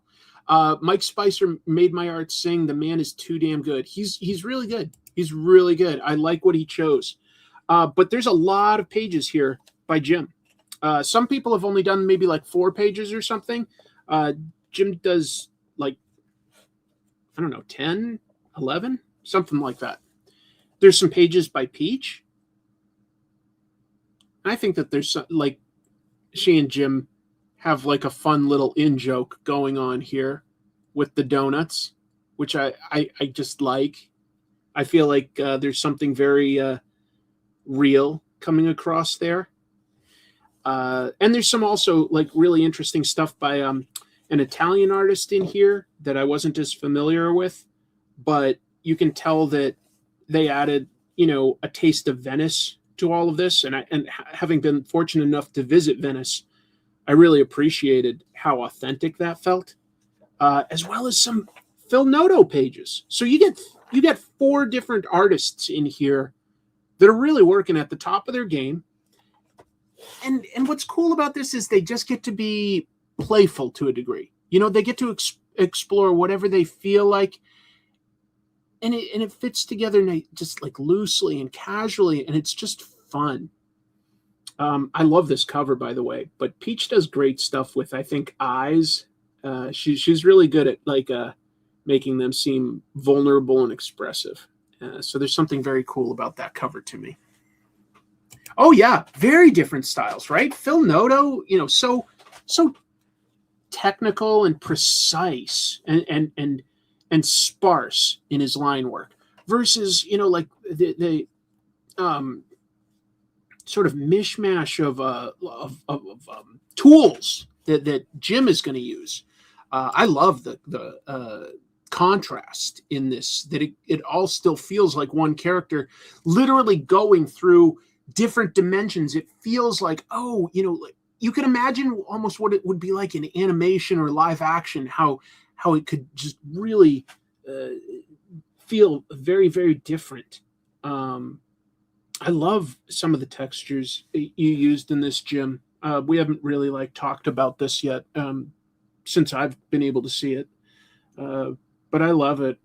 I love that you will throw in some black Spartan sort of backgrounds, but then you'll use negative space to show motion, whether that's the fire or exhaust from a vehicle or just some bats flying in the background from a blood moon. It's really, really it's a really nice offset. But I think at the end of the day, the reason it works is there's really good composition and really nice, clean shapes. There's lots of circles and triangles that you're basically able to find really easily, and it guides the eye in this constant loop of energy. It's really, really dynamic. So this was my favorite issue, and I don't say that lightly because the first one got off to such a great start with that Stan Sakai story. Boy, was that strong. That was so fun. It feels like the last issue of this only came out 2 weeks ago, but maybe I'm wrong on that. Maybe it has been a month. It's coming out fast. It's amazing because this started to come out when Peach was still wrapping up Ultimate X-Men, which wasn't that long ago, I guess. It's really fun. I give it a very strong recommendation. I would say it's mostly about the art. The story is sort of fun and playful and goes into some real areas, but the appeal is by its nature, because it's like, a curated group of very different artists. The appeal is the art, and that's okay to me, because sometimes comics can focus on being a visual medium and tell a story visually. It's really, really nice. Chuck Norris thanks me. Watch it. Cue Chuck Norris standing up right behind me, because he always knows exactly where to be. So super, super strong. Definitely give it a bunch of thumbs. The second book that I'll talk about a little bit is the third issue of Dork. And again, love this issue, but I was confused by this variant cover, which I think is the main cover. At least that's what my shop had. But I did not, it was, you see maybe this much of it or so in the stack of comics that they had. And I was going like, where's Dork? Where's Dork? I thought that this was either like a reprint of issue 1 or 2 or something, or that it was I Hate Fairyland. No, this was the newest issue of Dork. Whoops. Even though there's a continuing story here about how this half-dwarf, half-orc is bridging the light and the dark and going on a quest, each issue has told its own complete adventure. And in this one, there's a dwarf who sees himself as working for the light, and it justifies any violence that he perpetrates as he tracks down Dork. Dork bridges the light and the dark, and he's like got a prophecy that he'll end this war that's going on in this land. But this particular dwarf, doesn't buy into that, and he's just beating up anyone that he comes across for information and tracking Dork down. It leads to a really fantastic fight in which, Dork gets a good hit out, but he also just gets his ass handed to him. Beyond that, I will say, if you've ever played any sort of tabletop game or read fantasy novels or anything, this peppers in all sorts of cool names for places and beings and spells and weapons, and it makes it not confusing, but just feel like a fleshed out world with its own unique elements. It's a blast. I totally get why this is popular, folks. This is great. And maybe it is a variant, but this was what my store had a bunch of. It is super kinetic. It reads so cleanly, and it's wonderful. Things are exaggerated, but they really add to the story as compared to being like just confusing, When necessary, there are some backgrounds. Sometimes those can fade away when the action is more important about what's happening between two characters. But Brett Bean does set things up initially. There's always sort of some simple establishing shots of the environment that they can be in. What's necessary. Sometimes I wish there was a little more background if I'm going to give a little complaint, but it's not a big complaint. Look at how expressive this stuff is. Very animated. Almost feels sometimes like stills that are taken out of an animation. But great panel to panel work. Good layout. Every page does seem to give the most space to what's most important. Like the fact that Dork is incredibly injured here, but he sneakily grabbed something during the fight. He took this beating so that he could grab this sort of, potion or vial. I won't explain exactly what it is. I'll just say it's a really fun book. If you haven't read fantasy and stuff before, this isn't going to confuse you. It's just its own thing. But there's a real sense of world building going on all the time. There's a lot going on with this. I don't think I did hear about this. Did I hear about Dork #1 comic speculation? The issue is going for $75 up to $200 on eBay. That's not typical, right? It's not. I do think that we're entering an era of some fairly high speculation. I think that things like blind bags and variant covers have fueled it a little bit. And all I can do is sort of hope that it doesn't go so far that we're attracting tons of speculators that will one day disappear. I hope not. There's a lot of evidence that the audience in comics has grown in the last couple of years for a couple reasons. One is that is it called Gen Z or Gen Alpha? I forget. Maybe it's the same. That they're really into physical media. It's sort of a direct response to the fact that they've grown up with things like the internet and streaming being so commonplace that there's like a real drive to go in a different direction. They really like physical media, and that's cool. There's also some evidence that kids have grown up on stuff like, say, Dogman and stuff, and are now ready. They've grown out of that and are willing to try other things that are still comics. And so that, like, for instance, Absolute Batman is selling 300,000 copies consistently, not just like as a one-off special issue. It's gotten up. It keeps going up, and it's right around 300,000 now. And it wouldn't like necessarily stay that consistent month after month if it was just some speculators or a one-time thing. So there's thought that there is a bigger audience to comics trying some of these new books, as in the Absolute Universe and Marvel's Ultimate Universe were newer. So it was a good jumping on point for them.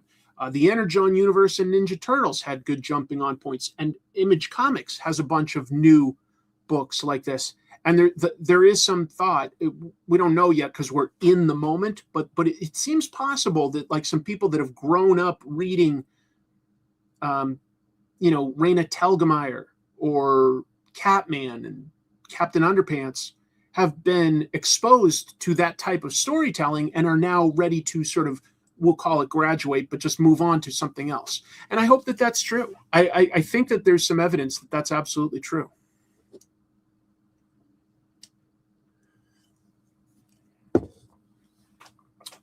I'll point out one other thing.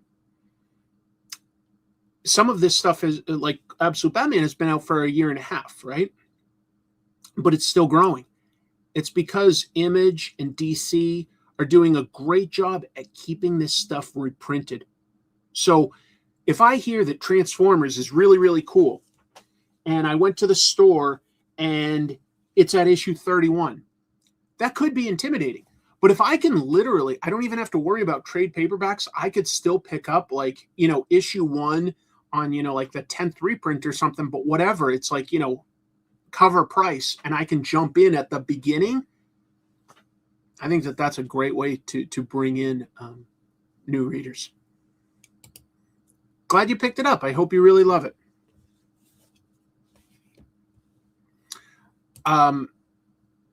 I kind of like the Jason Aaron era of Ninja Turtles, but I really like the Gene Luen Yang, Freddie Williams 2 era, because they're focused on family.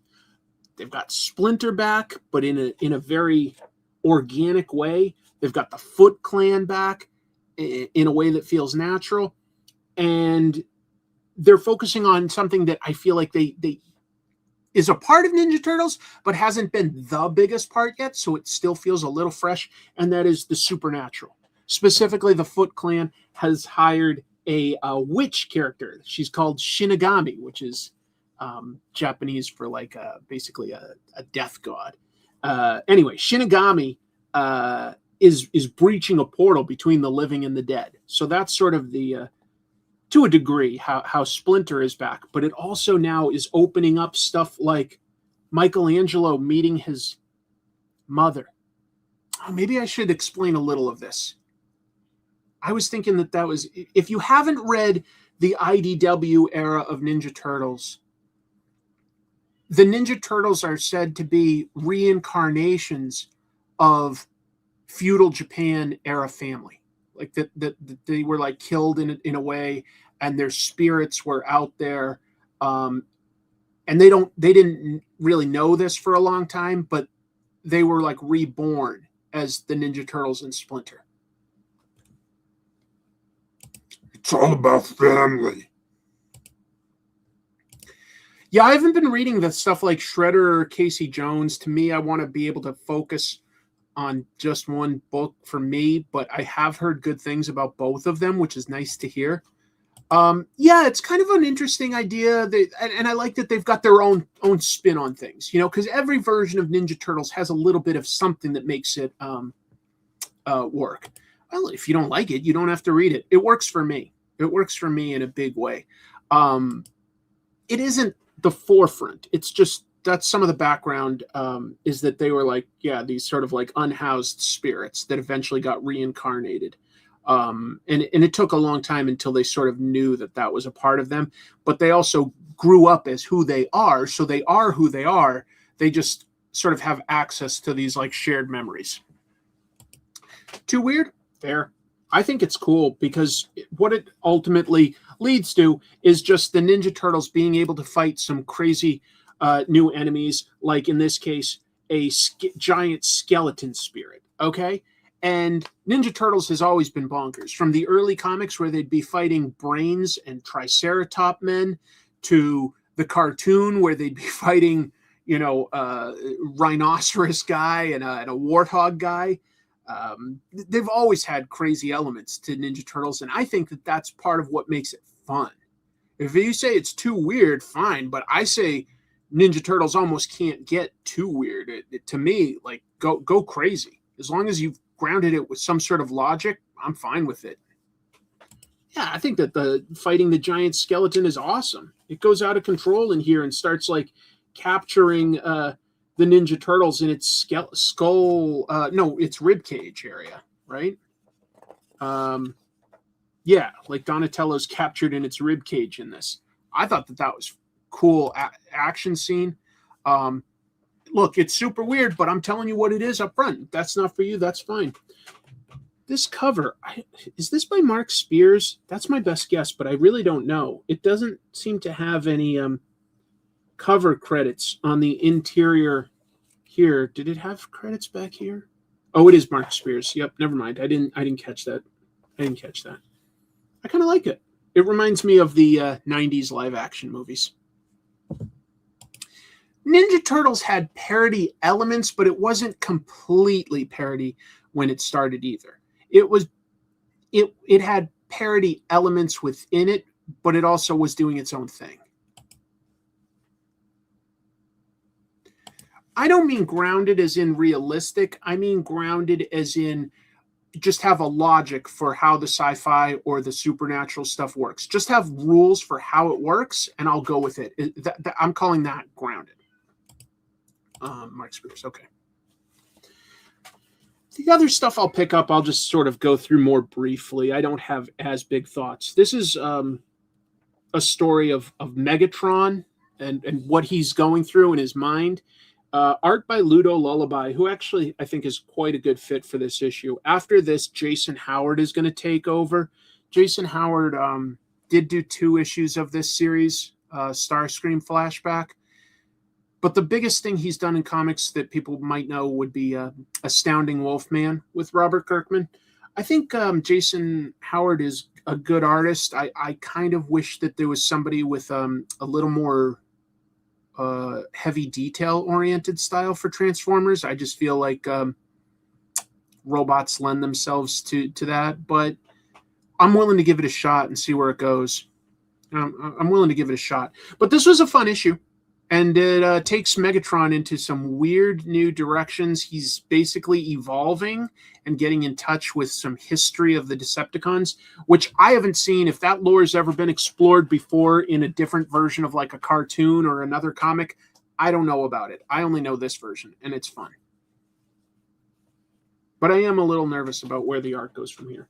I like Something is Killing the Children a lot, but I am having a problem with both Something is Killing the Children and Radiant Black, where they are both,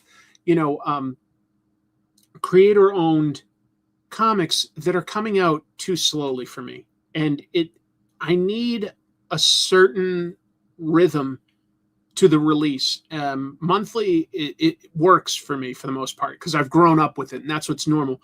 But when it gets delayed and it's been like 2 months, sometimes 3 months for an issue, I legit start to forget parts of it, and I go, I can understand how this would still be a great read as a trade paperback, but I'm forgetting some of the small details.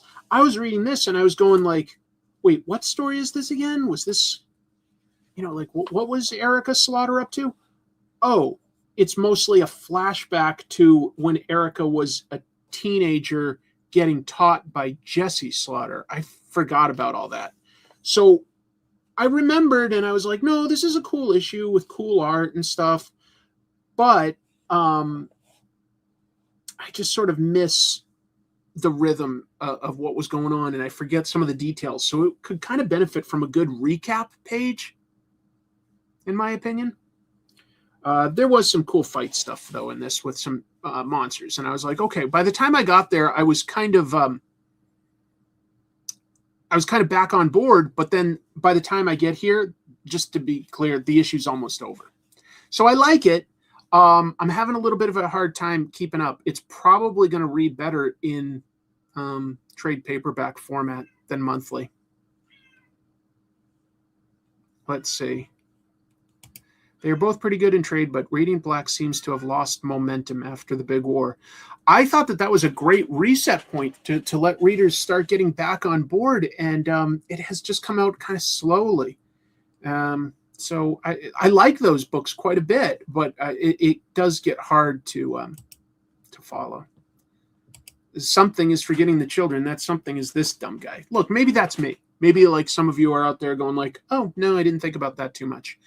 And look, if I have the choice between like fill-in issues and taking longer for the actual creative team to put it out, I'll wait for the creative team, and retroactively it'll be a better read. But right now, I'm having trouble remembering what's going on sometimes. I'm looking forward to that crossover. I could deal with a one shot. Absolutely. It might be a more satisfying way to read it and just sort of like have a bigger gap, but then get to read a complete or mostly complete story. I think that might be a more satisfying way to read it right now for both of those books. He does. I keep going like, oh, that was a fun issue of Archie and Army of Darkness, but I don't necessarily need to get the next one. And then I see it on the shelf and I'm like, well, that's a cool Francavilla cover. Let me flip through it. And I go, oh, I'm going to get it. But you know what? I don't regret it. This was a really funny issue. Let me find one or two of the gags that I liked. Oh,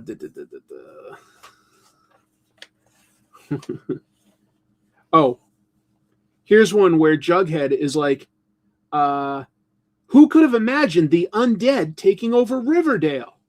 And then there's like this moment where they're all just standing around. Veronica's looking right at us, the reader, and Jughead just coughs. Because if we're being honest, yeah, Afterlife with Archie was a little bit that plot. So it was kind of funny. What else made me laugh? I know a couple things in this made me laugh.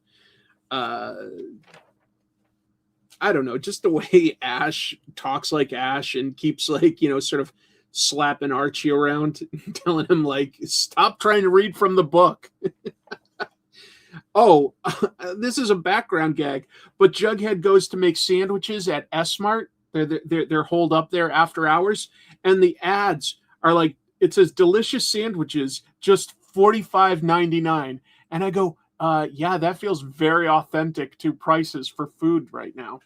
So I keep thinking that like I'm not gonna really want to read the next issue. It's not that important to me. I'll just say I laughed. I literally chuckled a couple times with this. I think this one will finish, just to be clear. Oh, I'm so excited for the Oni reboot of Archie. That we've got Tyler Crook doing an Archie book. I'm very excited for that. Absolutely. I'm very excited. I've heard that's good, and that's being developed into like an animation, I think. Blood and Thunder. I'm so impressed that this book has already got 12 issues. And let me tell you, this issue has a bunch of action in it. And I thought this was really E.J. Sue cutting loose. Just, I don't know. This is so fun to see like some of these fight sequences and stuff. We've got, sci-fi aliens on a planet. They've got like, a huge battle between different types of aliens and like human police. But I loved all the action stuff in it. It took a little while to get to something this big, but I thought it was fantastic. Really, really exciting, cool stuff. A couple funny things like, the police roping these sort of dumber local aliens into being the front line to help them in this big battle. And then the two alien species talk, and then these aliens just turn right onto the police. They're like, oh, we don't want to work for you. It's awesome. It's great. This is one of the most fun issues of Blood and Thunder yet. If you're not reading it, it really is a cool sci-fi book. If you want to just see a sci-fi book that has tons of ideas and no limits, it's a road trip type of a story where you're constantly going to new planets and locations as part of the story. It doesn't really slow down, but issue 12 has been one of the best. Really, really good action stuff in it. And I don't need to talk about G.I. Joe to you guys because we're 327 issues in. All I'll say is I love it. I love it. But here's something I was told was great, and I finally picked it up. Batman Dark Patterns. If I had read this when it was coming out, this absolutely would have made my top 10 of the year. This book is fantastic. What is it? It's a 12-issue series. This trade paperback has all 12 issues, okay? Dan Waters writing, Hayden Sherman on art. Consistent art team. 4 3-issue stories. Each of them, it's plot-based as compared to a character-based thing. Each of them is a mystery. Or at least a detective crime story that Batman has to work on. With a bunch of new villains. The Wound Man. Oh, he's so disturbing. There's this guy who doesn't feel pain but like wants to, and so he's like just embedded all these spikes and nails and stuff in his body. And Batman doesn't want to fight him because like if he punches him in the wrong place, he'll kill him, and Batman doesn't want to just kill this guy. That's just one character. Each of these, in 3-issue bursts, it has different mysteries. They've got one where Scarface has traditionally been a villain that's a ventriloquist's dummy, and he controls ventriloquist. But in this, the ventriloquist is like, or Scarface, the ventriloquist's dummy, keeps talking to people through like vents and stuff, and basically gets this whole building, this apartment building, to sort of work for him. And look, they paint it and they lock it down from the police. Kind of like we've got a story that's a little bit like The Raid or Dread, the Dread 3D movie with Carl Urban, where Batman is in this locked off building needing to get, to the criminal in it. These are great stories, great mysteries. There's one that references the long Gotham history of apparently the Red Hood gang. And then there's like one at the end with an arsonist, a specific kind of arsonist. I'm not going to tell you like where any of this goes or like who the ultimate bad guy in some of them are, aside from the Wound Man, which is not really a mystery. It's just more of a mystery of where he came from and what his motivations are. but it is fantastic. And it does build on itself a little. So I say plot-based, but there's still some character stuff interwoven so that by the time you get to the final 3-issue story, there's some big surprises and payoffs. It pleasantly surprised me how consistently entertaining it was. It moves at a great pace. It's got good mysteries with good twists. It's got interesting villains and interesting challenges for Batman. But it isn't all about just like, Batman thinking to himself about, brooding over this or that. It is fantastic. This is just brilliant comics, and I strongly recommend, if you haven't read it, picking this up. $30 for 12 issues. Tells a complete story too, tells a complete story, and there's some back matter stuff with designs for some of the new characters, and how Hayden Sherman decided to draw Batman. Like it's really interesting stuff. The designs for coming up with this new villain, the Wound Man. Really cool. So after reading this, I go, I've read some Dan Waters stuff and enjoyed it, but this I loved. Dan Waters is writing that new Energon Universe Mask book, and I go, I was already a little interested because of Pi Par, not really the characters or the toy line, but like Pi Par I like as an artist. But with Dan Waters writing it, I'm much more interested. Interesting. Did not know that Dan Waters was writing that, but yeah, it's fantastic. Scarface doesn't feel like a joke or throwaway villain at all. Feels like legit scary. My strongest recommendation. This is one of the best things I've read lately. Loved it. So not necessarily new in trade paperback form, but not necessarily a new comic. It's not still coming out. But you can read the whole thing now. And the last thing I personally read was the latest volume of Dandadan came out this week. I gotta say, I don't know how Yukinobu Tatsu works as fast as he does, because this manga keeps coming out every 2 months.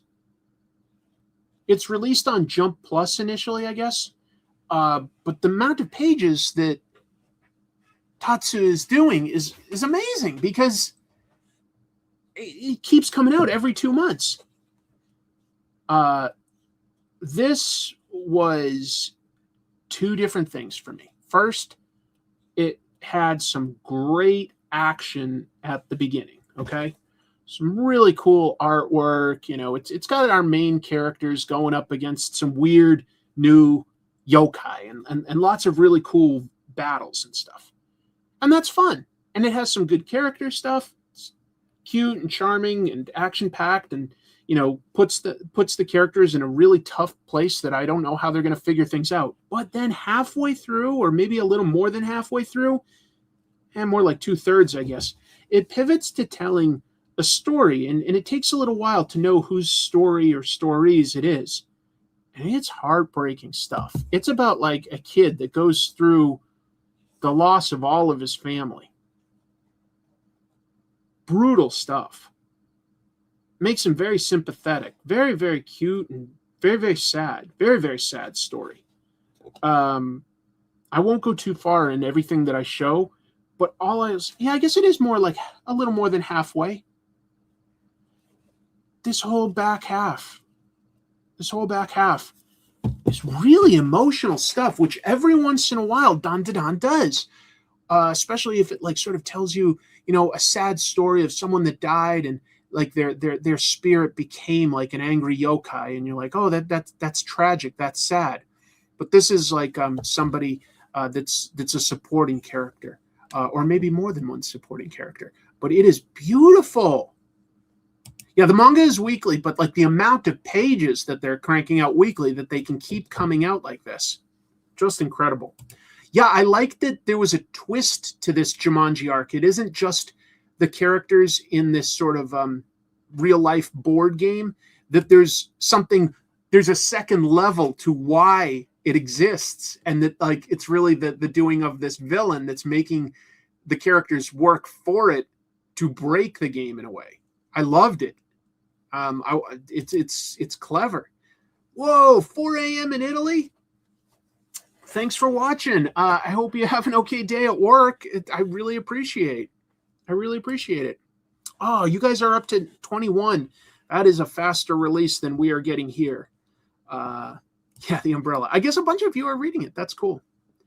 Oh, no, and I'm sure that they do have assistants, but when the art is this good and this consistent, I think they might have a really good assistant team, but we're 18 volumes in, and the art has been consistently, like, really detailed, really good. And that, to me, says, like, there's somebody at the helm that's very, very involved, very hands-on. I don't want this to end. I love this book. Yeah, it's fun. And then they hit you with something so dramatic and so emotionally real. I love this book. So the things that I read this week that were the best, just to make my recommendations as clear as possible, were 4 specific things I would really recommend. I think Dandadan is a great manga. I'm not kidding. I think it's a great manga. I think Batman Dark Patterns is a classic Batman story now. This is going to stand the test of time. This is so rock solid. It's a take on Batman. It tells a full story. You don't need to read anything before or after. This is just damn good. And then for stuff that came out this week, the 2 that I enjoyed the most were definitely Psy issue 4. Just some amazing stuff going on artistically. And Dork has some of the best world building I've seen in terms of the amount of depth and detail, but it's integrated so seamlessly into a narrative. Love it. So those are the things that I recommend the most to you. Those are the things that get my thumbs, because I do it on a scale of 1 to 3 thumbs. I'd say all of those are pretty darn close to 3 thumbs, if not absolutely 3 thumbs. So, let me talk about some other stuff. Sorry, just having a little bit of coffee before I peck away with my inking brush. I did not read Fury of Firestorm, sorry. What was I going to talk about first? Oh, let me just update you real quick on where I'm at with, I am going to do I'm going to do 2 claim sales. Let me be clear about that.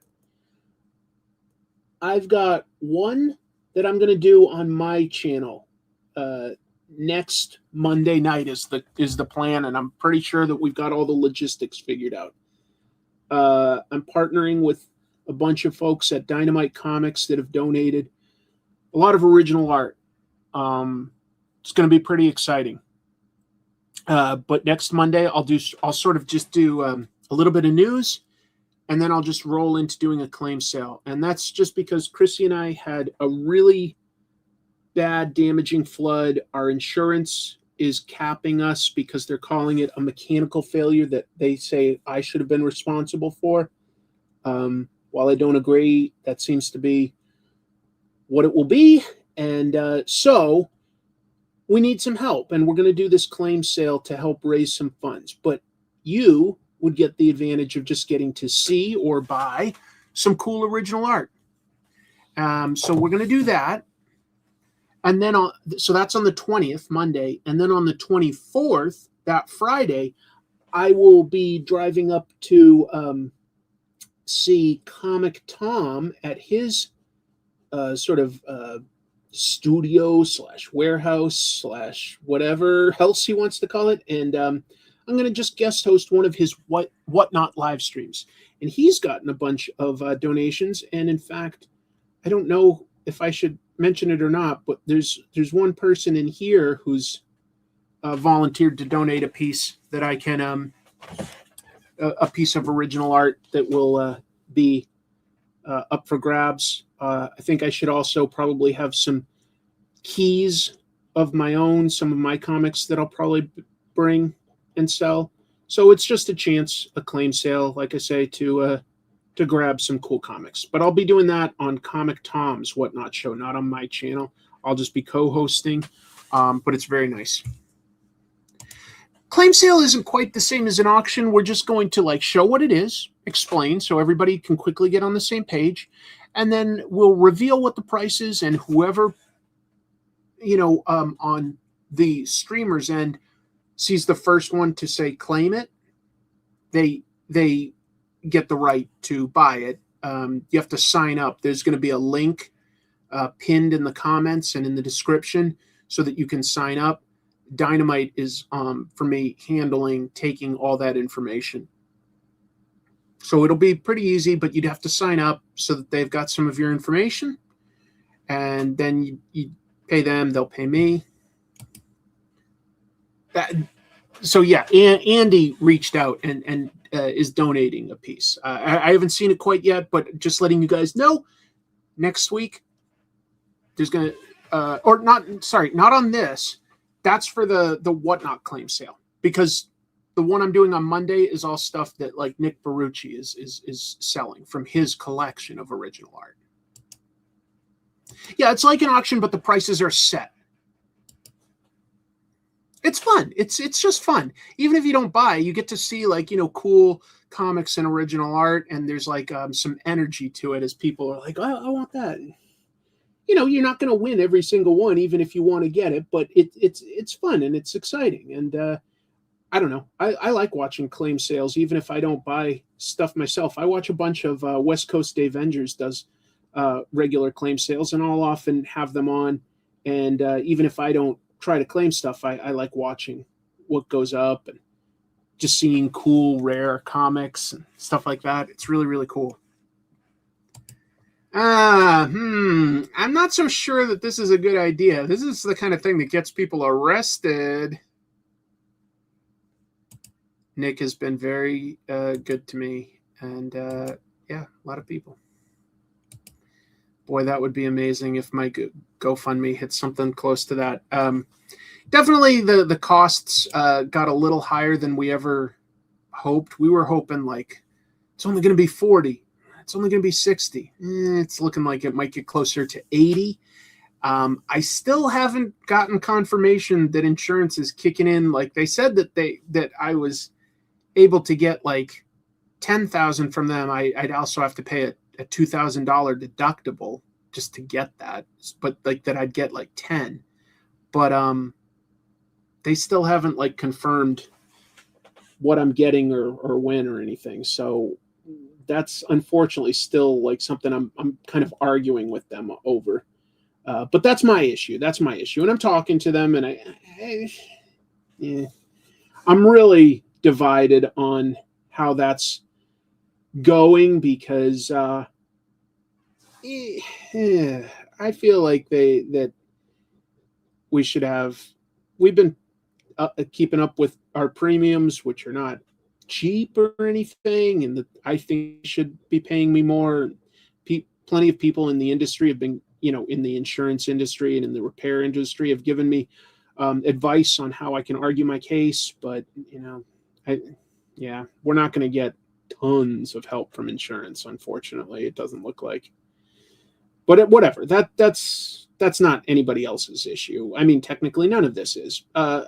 We've been very lucky to get some donations from community, and I consider myself incredibly lucky, because if it was, say, just family or friends that we had to reach out to, I'd never get as close to where we are as we are. So very lucky in that regard.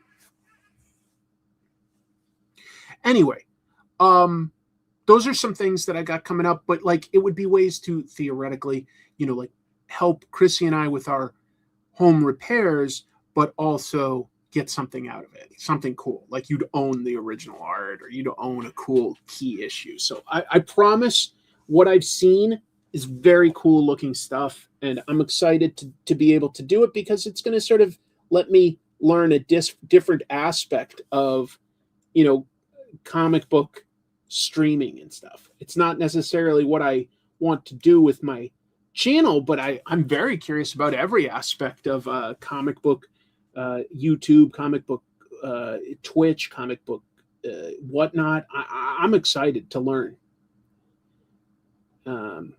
Anyway, what else? I'm trying to think of what else I had in my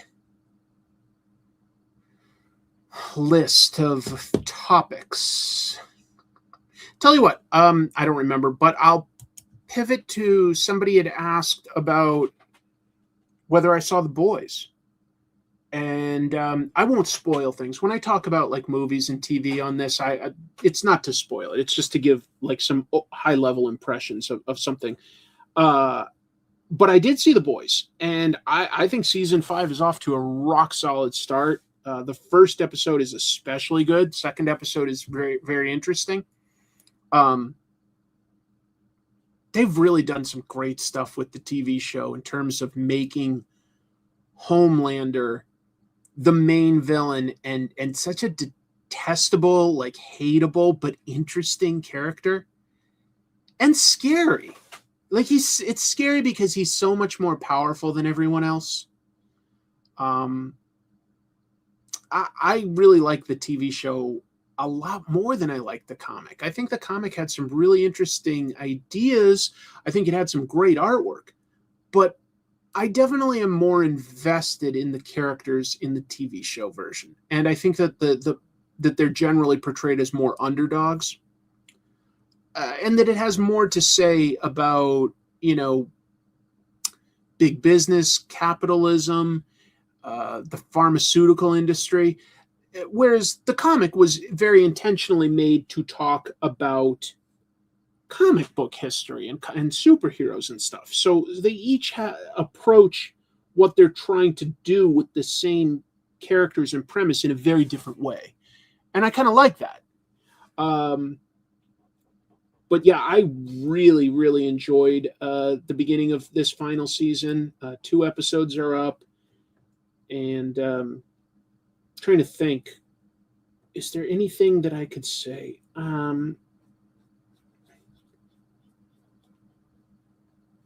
What else can I say that isn't spoilery? It's a super gory show, but it's over the top, so that doesn't freak me out at all. I kind of think it's funny. I think it's intended to be pretty funny. I like the character of Homelander. I like Billy Butcher. I like Huey. I think what's interesting about the show also is that they humanize their villains as compared to making them complete cartoons. It's a very over-the-top, heightened reality. No question. But the fact that they've given some redemption to one of the characters that started out as a villain was a pleasant surprise that felt earned.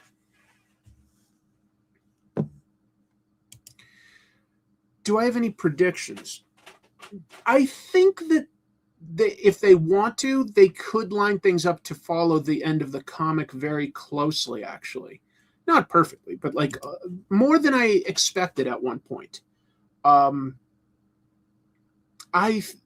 don't know exactly what they're going to do with the character of Black Noir, but I definitely think that it's not Black Noir 2. If you guys don't know, the original Black Noir got killed and they replaced him with someone. But we heard that one talk and stuff, whereas Black Noir, the original, was mute. And this season, Black Noir is just not talking, and it seems like he's just being antisocial. But I think that could be either a third person or a clone, something like that. I think that Black Noir 2 somehow got taken off the table. So that could be interesting. Yeah, it seems unlikely that they'll kill all the superheroes. It would also be kind of depressing because some of them are good, but who knows? Who knows? I don't know. It's hard to guess. It's hard to guess, to be honest, which I like. I think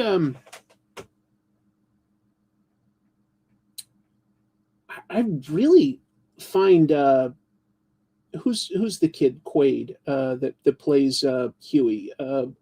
I can't remember his first name right now. The actor, something Quaid. He's good. He's really interesting on this show. I'm curious to see what other stuff he does in the future. He was good in the Scream movie that he did, Scream 6. I saw that movie he did, like where he couldn't feel pain, Novocaine. I didn't care for that too much. Jack Quaid. And Jack was on the most recent Red Letter Media. Boy, does he fit in with those guys quite well. He doesn't try to like big time them or get all the spotlight, but he's funny. He fits in really good. Seems like a good guy. Yes, he voices Superman in My Adventures. He was on Lower Decks, and I love that he got to play it in live action on Strange New Worlds. Thank you. Yeah, how can I forget Jack? It's the name of my kitty. And I forgot. Oh, I didn't realize that. I'm glad. I watched a little of it, and it's likable. Black Noir will be Randy Quaid. Yikes. Anyway, Boys is quite good. It's for me. It's never going to be a show that's for everybody, but I really like it, and it's so satirical, and the satire against basically the right wing is so on the nose, but it's like they can't keep ahead of how crazy things get in real life. They just can't keep ahead of it. It's good. The other show, comic book wise, that I watched this week was Daredevil Born Again. Daredevil Born Again, of course, returned, and I like it. I like it a lot. So far, I think season 2 has started even stronger than season 1. And I like where season 1 went, but it definitely started a little, how do I even describe it? Just sort of off. It was, and I mean, that's because of how it was sort of made. It was pieced together, that first couple episodes. But anyway, boy, is it good. It benefits from having some really cool villains. Bullseye and Kingpin are both really, really interesting on Daredevil. Episode 2 or was it 3? I forget where we're at exactly. All I'll say is that Bullseye is great in it. Bullseye is, especially like the action scenes. There's something so satisfying about just watching somebody throw things perfectly and like banking them off stuff and ricocheting with perfect accuracy. It's such a doable thing on TV compared to using, laser beams and flight and stuff, but it's so satisfying to see. Yeah, I like the action in Daredevil Born Again quite a bit. And they've really allowed Bullseye to be Bullseye. They had an interesting introduction to him in season 3 of the Netflix series, and he was good. But he's much better right now in season 2, where he thinks he's doing good. He thinks he's going to balance the scales of all the horrible things that he's done. But it's really satisfying to watch him, and I can't wait to see where they go with it. This isn't a spoiler, I think, to talk about. Kingpin in this is the mayor, okay? And he's putting on a charity boxing match, just an exhibition boxing match.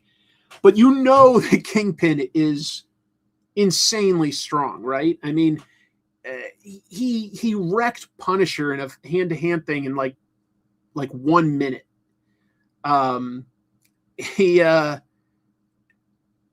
He literally crushed a man's skull with his bare hands in a previous season.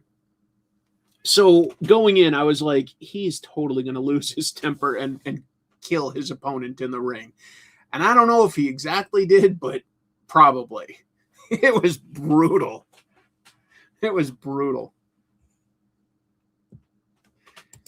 Colin Farrell was kind of funny as Bullseye, though. It was very silly, but it was kind of funny.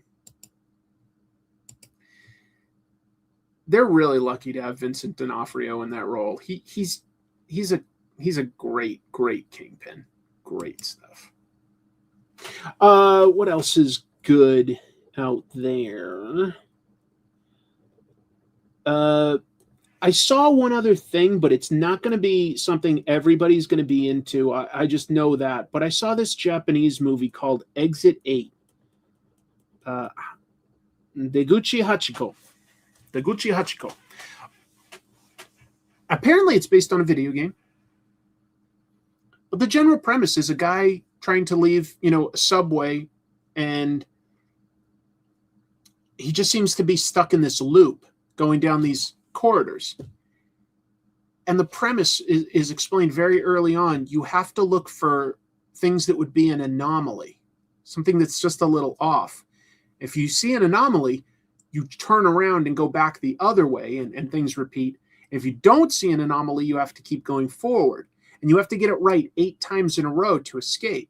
And if you mess up too many times, who knows what happens to you? You just disappear. It's more about like the idea of what I would call liminal spaces, wide open, well lit for the most part, but seemingly endless spaces.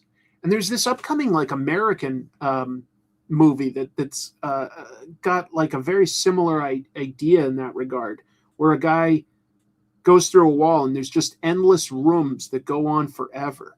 I forget the name of that off the top of my head. Somebody will remember. Maybe Backrooms. I think Backrooms is with Chiwetel Ejiofor. Must be like in the public consciousness. I mean, the idea of liminal spaces. But look that up and you'll understand. And you might be like, oh, yeah, that interests me. Or, oh, I don't care about that. That seems like something that, millennials only are into. I don't know. But it interests me. I find it very disturbing in a way. The idea of just like an area that just goes on and on and on. I liked it. It's not like a movie that has big jump scares or anything. It's just a creepy idea. Oh, Backrooms, people are confirming. Okay. Yeah. So Backrooms looks interesting. Let me promote myself a little. Talk about comic tropes type stuff. So first of all, Jim Mafood and I released a new episode of Trash Movie Bonanza. It's on this channel. Jim is a collaborator, so you should be able to see it if you're subscribed to the Jim Mafood YouTube channel as well. Editing by the amazing Jamie Wood. And we took a look at the absolutely ridiculous Chuck Norris movie Invasion USA. It really does have the premise of a bunch of bad guys, who knows where they're from, but bad guys want to invade America, and Chuck Norris is going to single-handedly stop them, even though they're invading the entire country. Somehow, Chuck Norris, by himself, will stop them. It's ridiculous. It's a canon movie, if you remember the sort of low-budget Kings canon. They were huge in the 80s. They killed themselves because they spent too much on some crap. Someday we'll have to maybe take a look at their movie Masters of the Universe, where they legit ran out of money and certain sequences had to be massively truncated or cut off. Like the finale of Masters of the Universe is basically like 2 or 3 guys in a super dark room shooting lasers. It's crazy. But Invasion USA has some ridiculous stuff that gives us plenty to discuss. We had no shortage of material to riff on. Of course, within it, like as soon as it was uploaded, it got copyright claimed. But we fought that and we won, like with the argument that it is fair use, because it definitely is. We never use that much footage from any of these movies that we review, but more than half of them get and it's a really obnoxious process for me specifically as the channel owner to constantly be fighting with them with appeals and disputes. Just so obnoxious. Because then they go like, if you get it wrong, you're going to get a copyright strike. You get 3 of those, you lose your channel. But I'm like, no, we're in the right. So, yeah. I hope you do watch it. I think it's pretty funny. I think we had a lot of fun. Not Dolph. Wait. Oh, yeah. Dolph Lundgren was the He-Man in Masters of the Universe. You're right. Maybe. I think so. I wonder how the Red Letter Media guys don't have that happen every time, unless, they're just not talking about it. I'm sure that they have it happen a lot. I've been watching Red Letter Media since pretty much the beginning, certainly since before they did their Best of the Worst show. They of course got famous with their Mr. Plinkett reviews The Phantom Menace. And I like that, and I subscribed, and so I've been watching their regular shows ever since. And they had done some other sort of weird sitcom-y type stuff and some like sort of low-budget schlock movies themselves, which I really admire.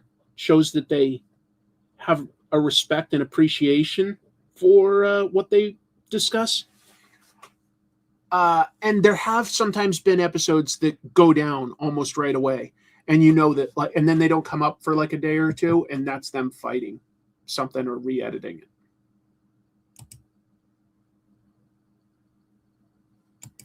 Yeah, that probably would be a good idea to cover the original Masters of the Universe shortly before the new one comes out.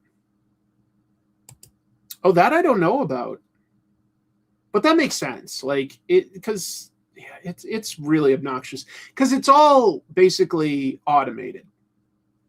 And then there's certain companies that are much worse than others. Some of the stuff that we review, some of the stuff, people have like just about given up on caring about whether they own it because people have uploaded the whole movie to YouTube and like they just don't care. So 1 or 2 of them, we just know that we're not going to run into a problem, and that's such a nice relief.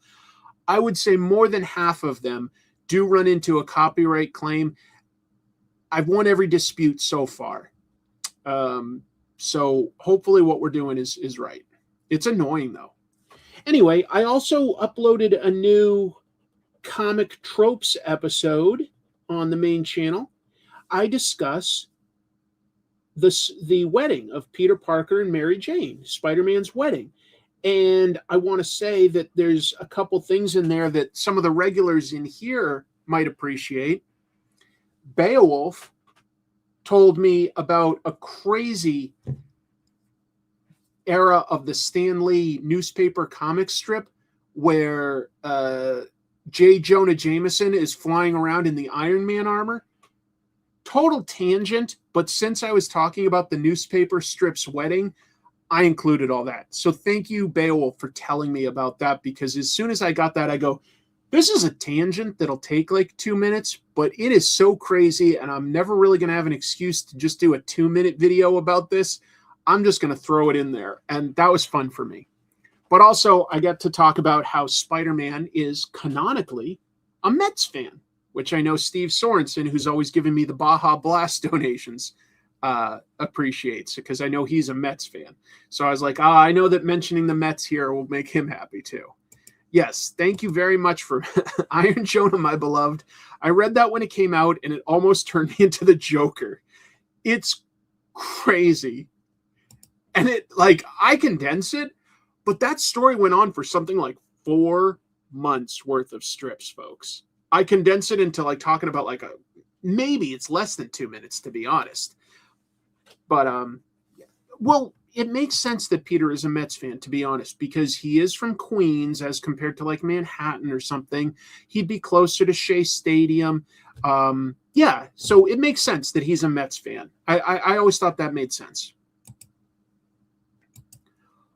Oh, yeah, 77 until 2019.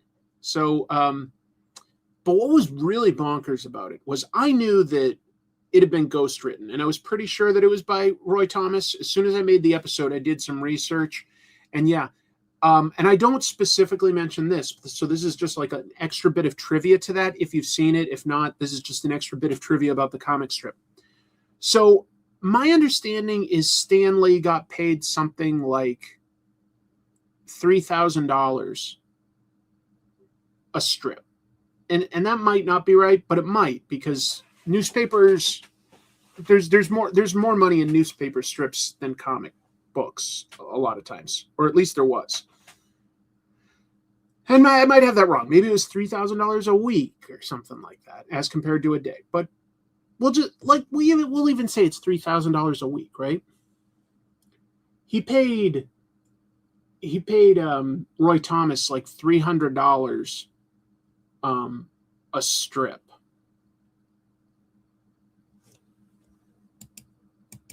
It might be. It might be. Think of how many newspapers it's published in, and Stan Lee was probably able to negotiate. There was a reason he stayed on it for so long. But anyway, he paid Roy Thomas $300 a strip to write it, ghostwrite it, since 2000. And Roy Thomas talks about it in an interview. He's like, yeah, the money was like super low. It was $300 a strip. And he goes, but, my wife and I owned our home and our car, so we didn't really need money. So I just decided that it would be, fun. And you're like, you knew you were getting ripped off and everything, but you did it? Like, I don't understand. I do not understand why he took that. It's, and he said he never got a raise the entire time. It was always for like 19 years. He got paid the same, or 20 years. I don't know. I guess he said like it wasn't a lot of work, but it sounds to me like Stan was kind of ripping him off. I don't know.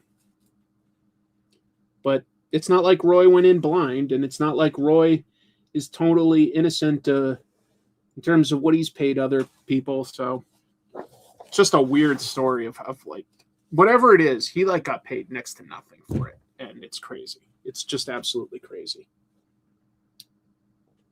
Yeah, somebody said he was loyal to Stan, and it's true. Like he was super, super loyal to Stan.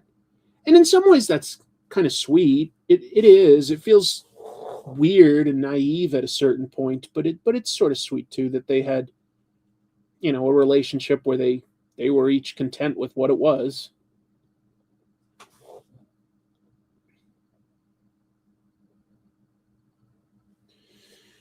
I don't know.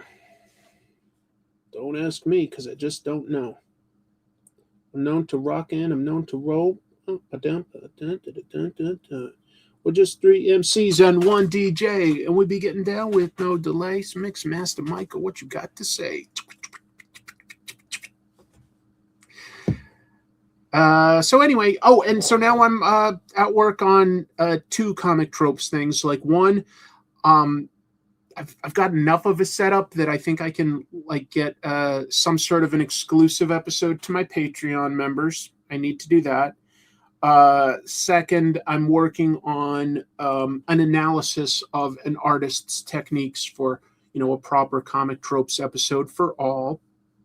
I need to figure out how to get the audio better, because if you watched the Spider-Man audio, I am aware that it sounds sort of muffled or distant, or just something's off about it. And I'm not 100% sure what that is yet. I had to rebuild a lot of this. Like, we rearranged things.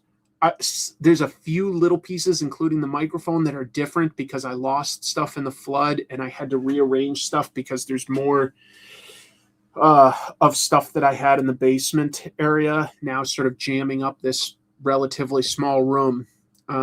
So I am sorry that the audio wasn't too good in the last episode. That really hurt me because I didn't realize when I was editing with headphones, it didn't sound the same. And then I watched it on my phone, and it really frustrated me. That I'm sorry. So I'm trying to figure that out. I'm working on it. I think I can have it better anyway by next episode. And what else about the show was I was gonna say something else about the show, and all of a sudden it's eluding me. I'm gonna talk about. Oh, I think it was just that like somebody asked, am I doing anything for like the 10th anniversary? Because June is gonna be. I've been doing comic tropes for 10 years in June. I don't have any. I don't have any big ideas. I wish I did. Right now, I don't have any big ideas for like a way to celebrate it or do anything special. So I'm not going to force it if I don't have a good idea. But so far, I'll just let you know I don't have an idea yet for anything to do. If I think of something, it would be nice to like sort of give thanks to the support everybody's given me for literally a decade of making reviews and analysis and hopefully entertaining videos. But I don't have a specific idea yet anyway of anything that I should do or would be fun to do. If I think of something, I'll do it, but it would need to like add value. It would need to be something that would actually entertain and not distract or be too self-aggrandizing. I'm not going to just mention it for the hell of it. It's only if I can think of something fun to do that's unique. Eating peppers and read the newest Rob Liefeld comic. That would be fun to put together stuff like that, but it would also be insanely time consuming to go back through all of those old files. I would love to. I don't know. Do the tropes of my episodes? Maybe that's doable. I don't know if it would be entertaining enough. I could do it. I don't know if it would make for entertaining. I'd have to think about that. Talk about the modern era of G.I. Joe.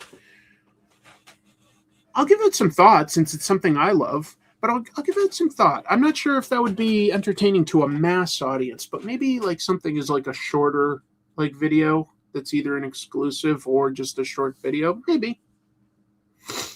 A fake clip show. Yeah, that's good. Well, I don't really have the full Infotron costume anymore. I did lose the body in the flood. So I've got the head, I'm pretty sure. I may literally only have one arm because I've got one arm in here. And why do I have one instead of both? I don't know. So I think I may have lost the other arm. It may have been like accidentally thrown out by the people that were helping us pack up and throw out stuff. That's a possibility if I wanted to talk at some point about Brian Bolland again. Because I really do like the Brian Bolland comics. That said, I do talk about it. I've got a dedicated episode about a specific Brian Bolland Doctor Who comic when David Tennant came back, because they adapted it into a TV episode. And I do a special episode about that. So I don't know if I've got more to say. A live stream with guests? Maybe. It's an interesting idea. I appreciate it. An episode with a giant gachapon. Yeah, all I'll do is I'll just start a totally separate GoFundMe to get me a trip to Japan, and I'll go to one of those giant gachapon machines. That won't get me canceled. That won't bring me lots of hate, right? Taking a trip? I'm not going to take a trip anytime soon, I promise. We are being careful with our expenses, I promise. I do miss Japan a lot. I think maybe I said that on the last week. I really wish I could go back, but it's going to be a long time. It's going to be at least a year, I bet, till something like that's realistic. But I do miss it. I just like it there. In some ways, I wish I didn't like it so much so that I could get focused on doing a different trip. But boy, do I like it in Japan.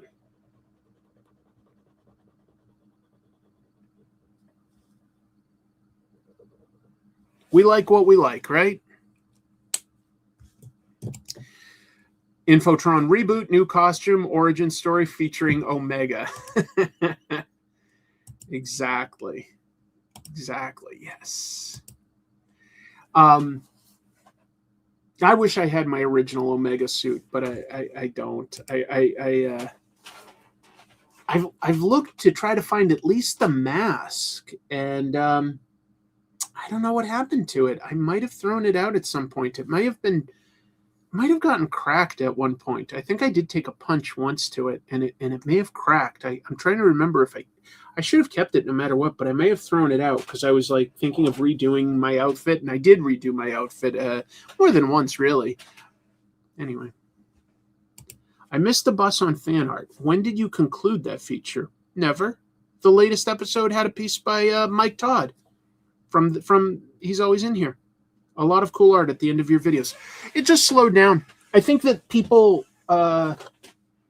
stopped sending it in as much once I stopped giving out gachapon prizes. Like I draw one random winner, but I just couldn't keep up with going to the post office so often, and honestly, like it cost a lot to mail those out, and I just couldn't keep up with it. So and as soon as I stopped doing the prizes, people stopped sending in as much art. But if somebody sends in art, I still include it in the back. During the credits, I always include that. Yeah. How was it working with Harry Partridge for the Comic Tropes animated opening? Fantastic. That was a real fun project to work on together. Waited a long time till he had that opening. And it was fun. I wouldn't I don't want to oversell how much I did, but I had a vision, and we talked and I explained what I wanted, which is what I got. And I did do sort of some storyboards, and they were like some of my loosest artwork, almost just a notch over stick figures, but not much. And then we talked back and forth about various sort of like little Easter egg characters that we put in to the animation, because it's a lot that happens within just a few seconds. But it was a really fun thing to work on together. I like that a lot. And Harry's just an incredible artist that I really, really admire. A fantastic animator, really funny guy, right?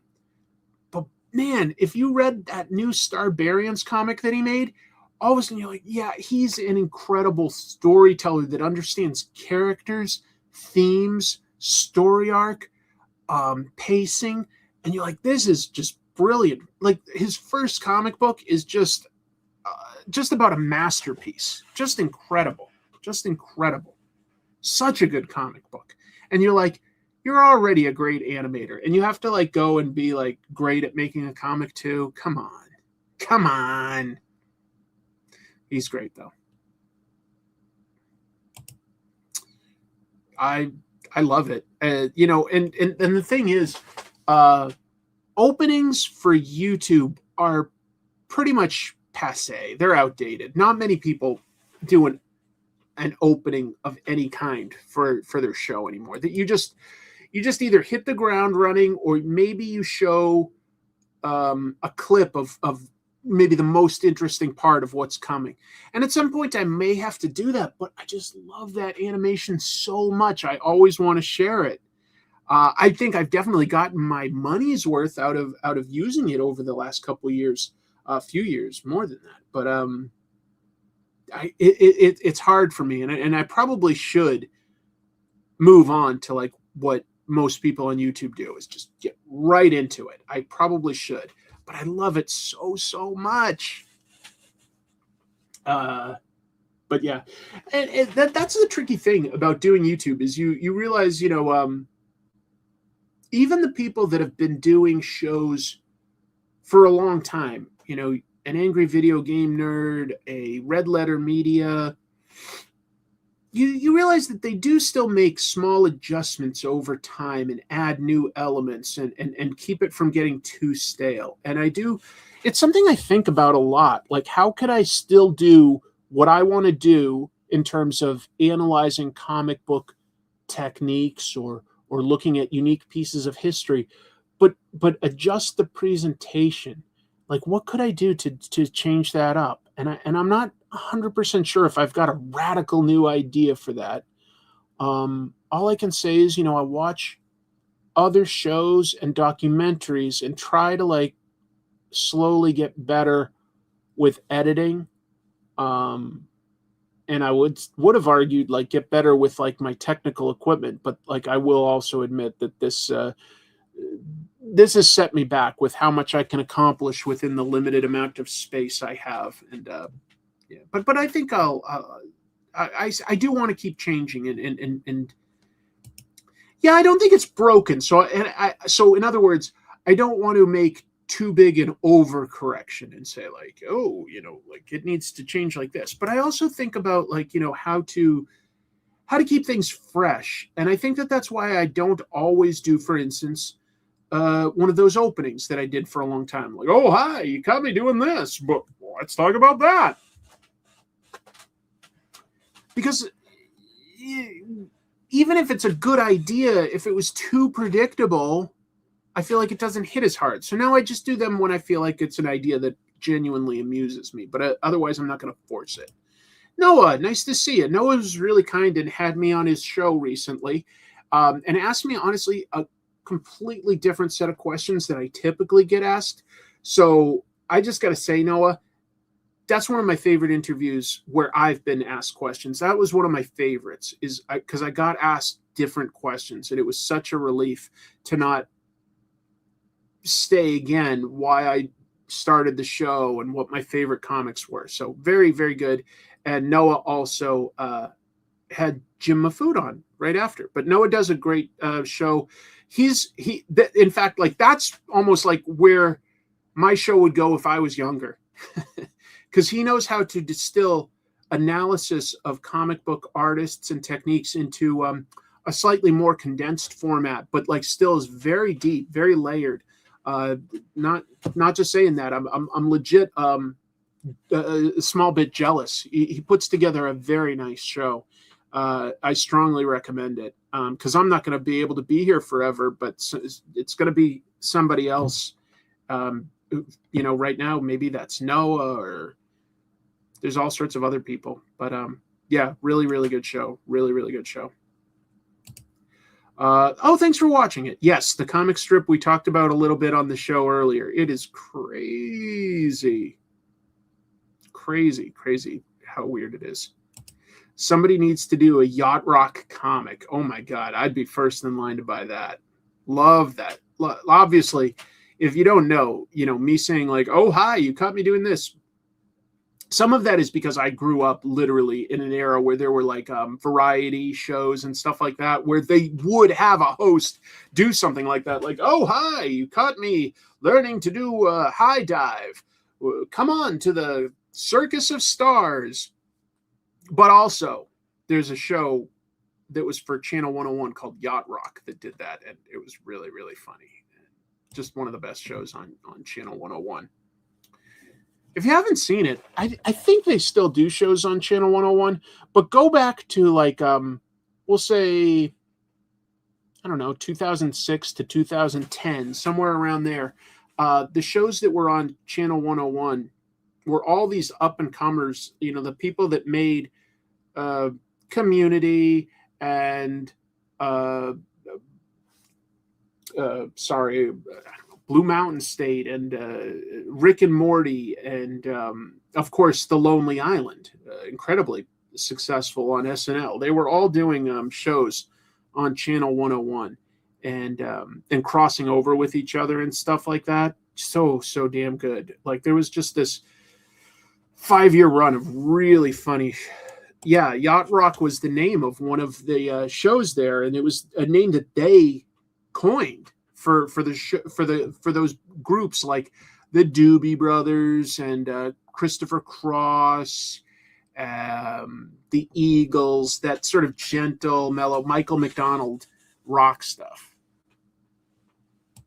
Have you read any EC comics? Lots of EC comics. In fact, one of my episodes that I really, really like, and it's old now, and it's probably slower in some ways because I really go over a lot of comic stuff in it, but I do a Halloween episode look at some of my favorite Tales from the Crypt stories.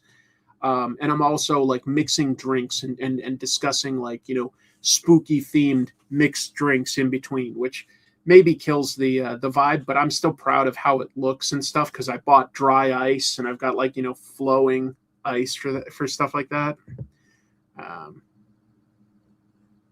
Yeah, Steely Dan is in there. There's lots of great stuff. Love EC Comics though.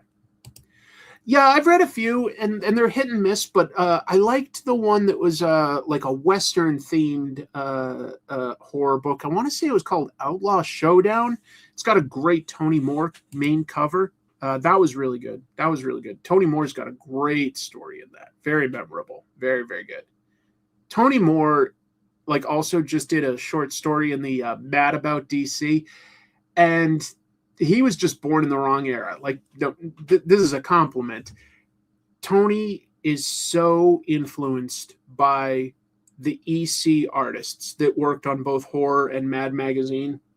And he is the modern day equivalent, of a Jack Davis or a Wallace Wood. He's just incredible. Comic Tropes cosplay. Nobody wants to see me dressed as Vampirella.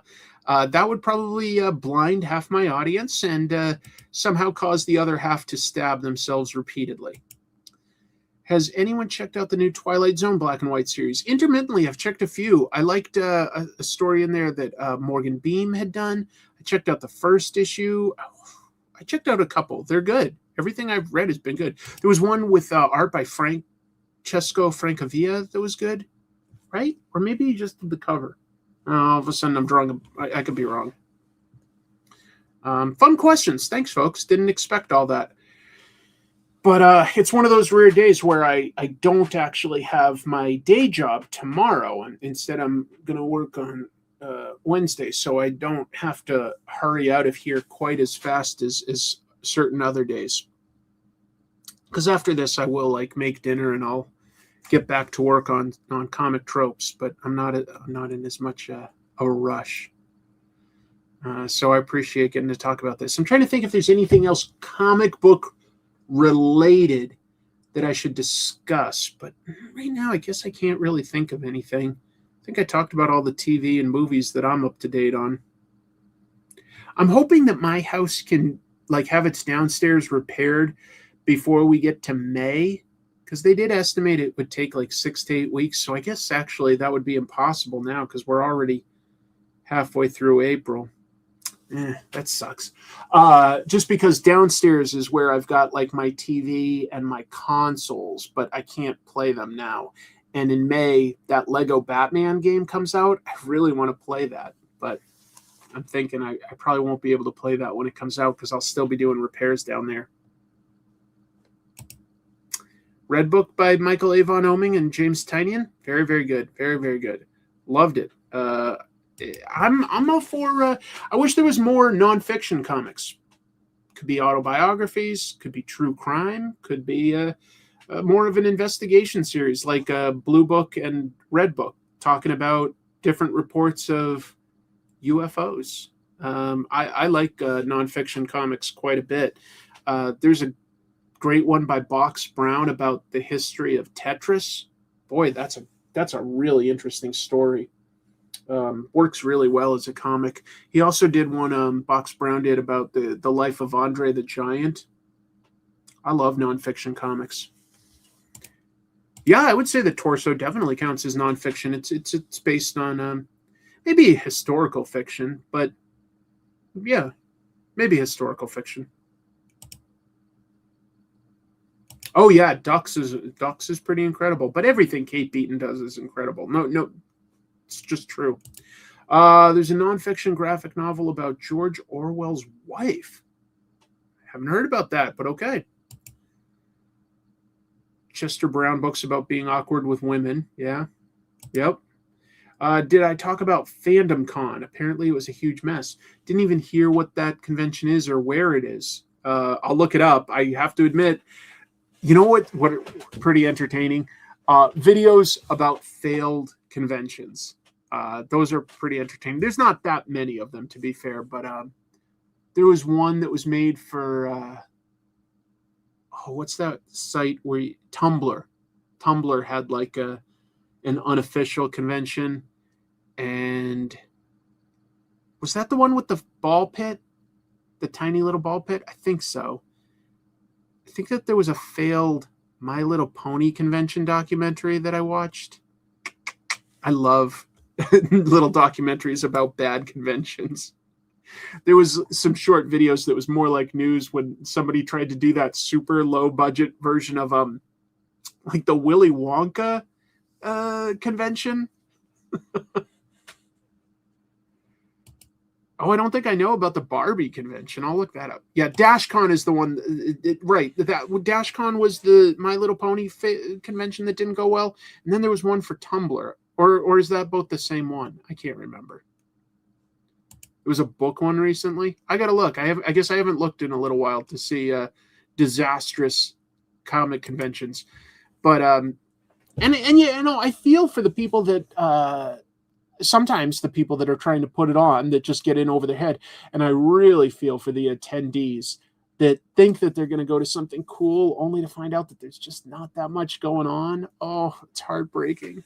Oh, yes, a Firefest. Oh my God, the documentary on that is insane. A Bridgerton convention? Didn't hear about that one. Oh, that was a different convention, but I did see, because I don't think that was DashCon, but maybe it was, but I don't think so. But I've seen the footage of that influencer that jumps into the ball pit, and it's like that deep, and she like broke her spine, and it's so upsetting. I have seen a bunch on the Fandom Con stories today. Okay, that's news to me, so I guess that's something that might be entertaining. I hope it's entertaining as compared to sad, because I like just disasters, but I don't want people getting hurt. The Wonka, Barbie, and Romance Book Con were all the same woman. Oh, so that's starting to sound like it's like kind of an intentional scam, huh? Yikes. Yeah, the unknown, a new character in the world of Willy Wonka. Anyway. I think so. Was that the one that starred what was her name? She played she was in the first Hellboy. Selma Blair and Tom Welling? Is that the one I'm thinking of? It's pretty forgettable because that's all I can remember.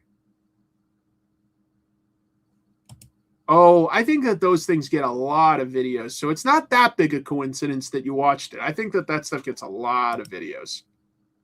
Yeah. Yeah, I honestly do not remember the remake very well other than who was in it. I don't remember. I'm trying to think of it right now, and I can't remember any scenes from it. I can remember the original with Adrienne Barbeau, but I can't remember the remake. And I definitely saw that in the theater because I see horror movies, but I don't remember it at all now. Oh, yeah, she looks so sad. She looks broken. I don't think I could. That stuff doesn't look funny to me. And like when you're trying to be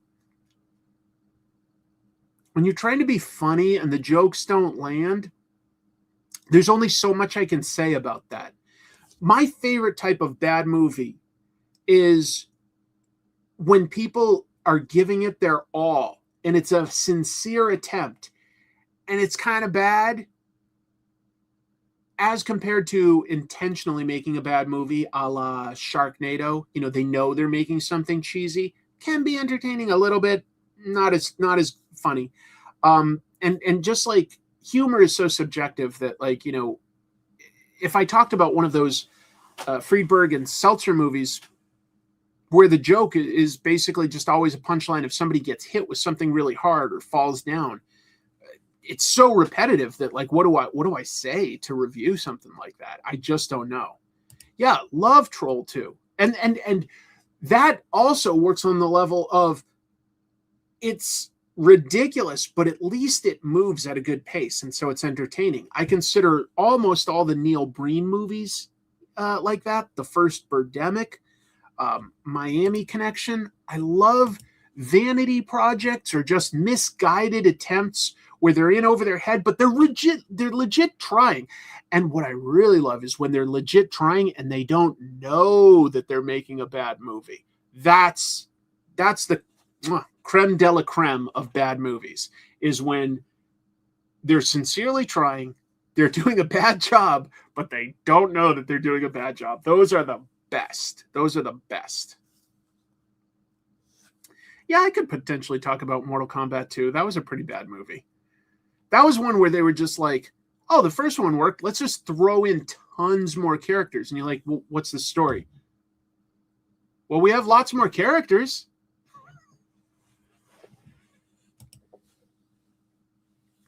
If they know it's bad, it can't be a good bad movie. Yeah. They can't be in on the joke. It's why most of the time, like, say, The Room, right? The Room is a legit funny bad movie. Anything else Tommy Wiseau has done, he's in on the joke at that point. Uwe Boll movies are like bad, but like depressing bad to me. They just don't work very well. I don't know. Well, that's my favorite anyway. That's my favorite type of bad movie, is when there's that sincerity. At least you think that there's yeah.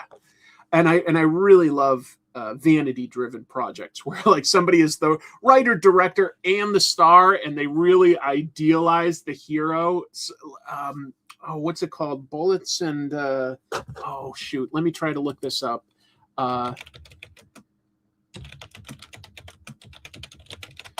What is it that I'm trying to think of? Champagne and Bullets, also known as Get Even, also known as Road to Revenge. It's got this guy, John DeHart, that wrote, directed, produced, and starred. And it just features him just like everybody admires him because he's good at fighting and good at singing. And he's just the smartest. And like stuff like that is great. Just great. You're like, oh, bless you that you didn't see how terrible. Oh, that's right. Like there's no break. It's just Get Even. Red Letter Media had to have reviewed that, right? Because I've definitely seen more than one review, but I can't remember off the top of my head. That might be fun for me to look up now. Because he wears a blank tank top. And I mean, I would say he's not like overweight or anything, but he's not physically impressive. But anyway, I've had fun doing a Q&A, but I also want to be productive and get the next comic tropes out to you guys. So I'm going to call it here. I'm going to take a moment to add some chapter breaks so that people that are watching later can jump around if they want. And I got to have some dinner and get working on the next comic tropes. But anyway, thank you all for watching. Thank you for the questions and the comments and the support. It means a lot to me. It means a lot to me and my wife. And while they wouldn't be able to express it, it technically means a lot to my kitty cats too. So, I'm jealous. That sounds great. I had a great time, everybody. Thank you for your support and kind words and everything. And until I see you next time, I'll keep it simple. Keep reading comics. Bye.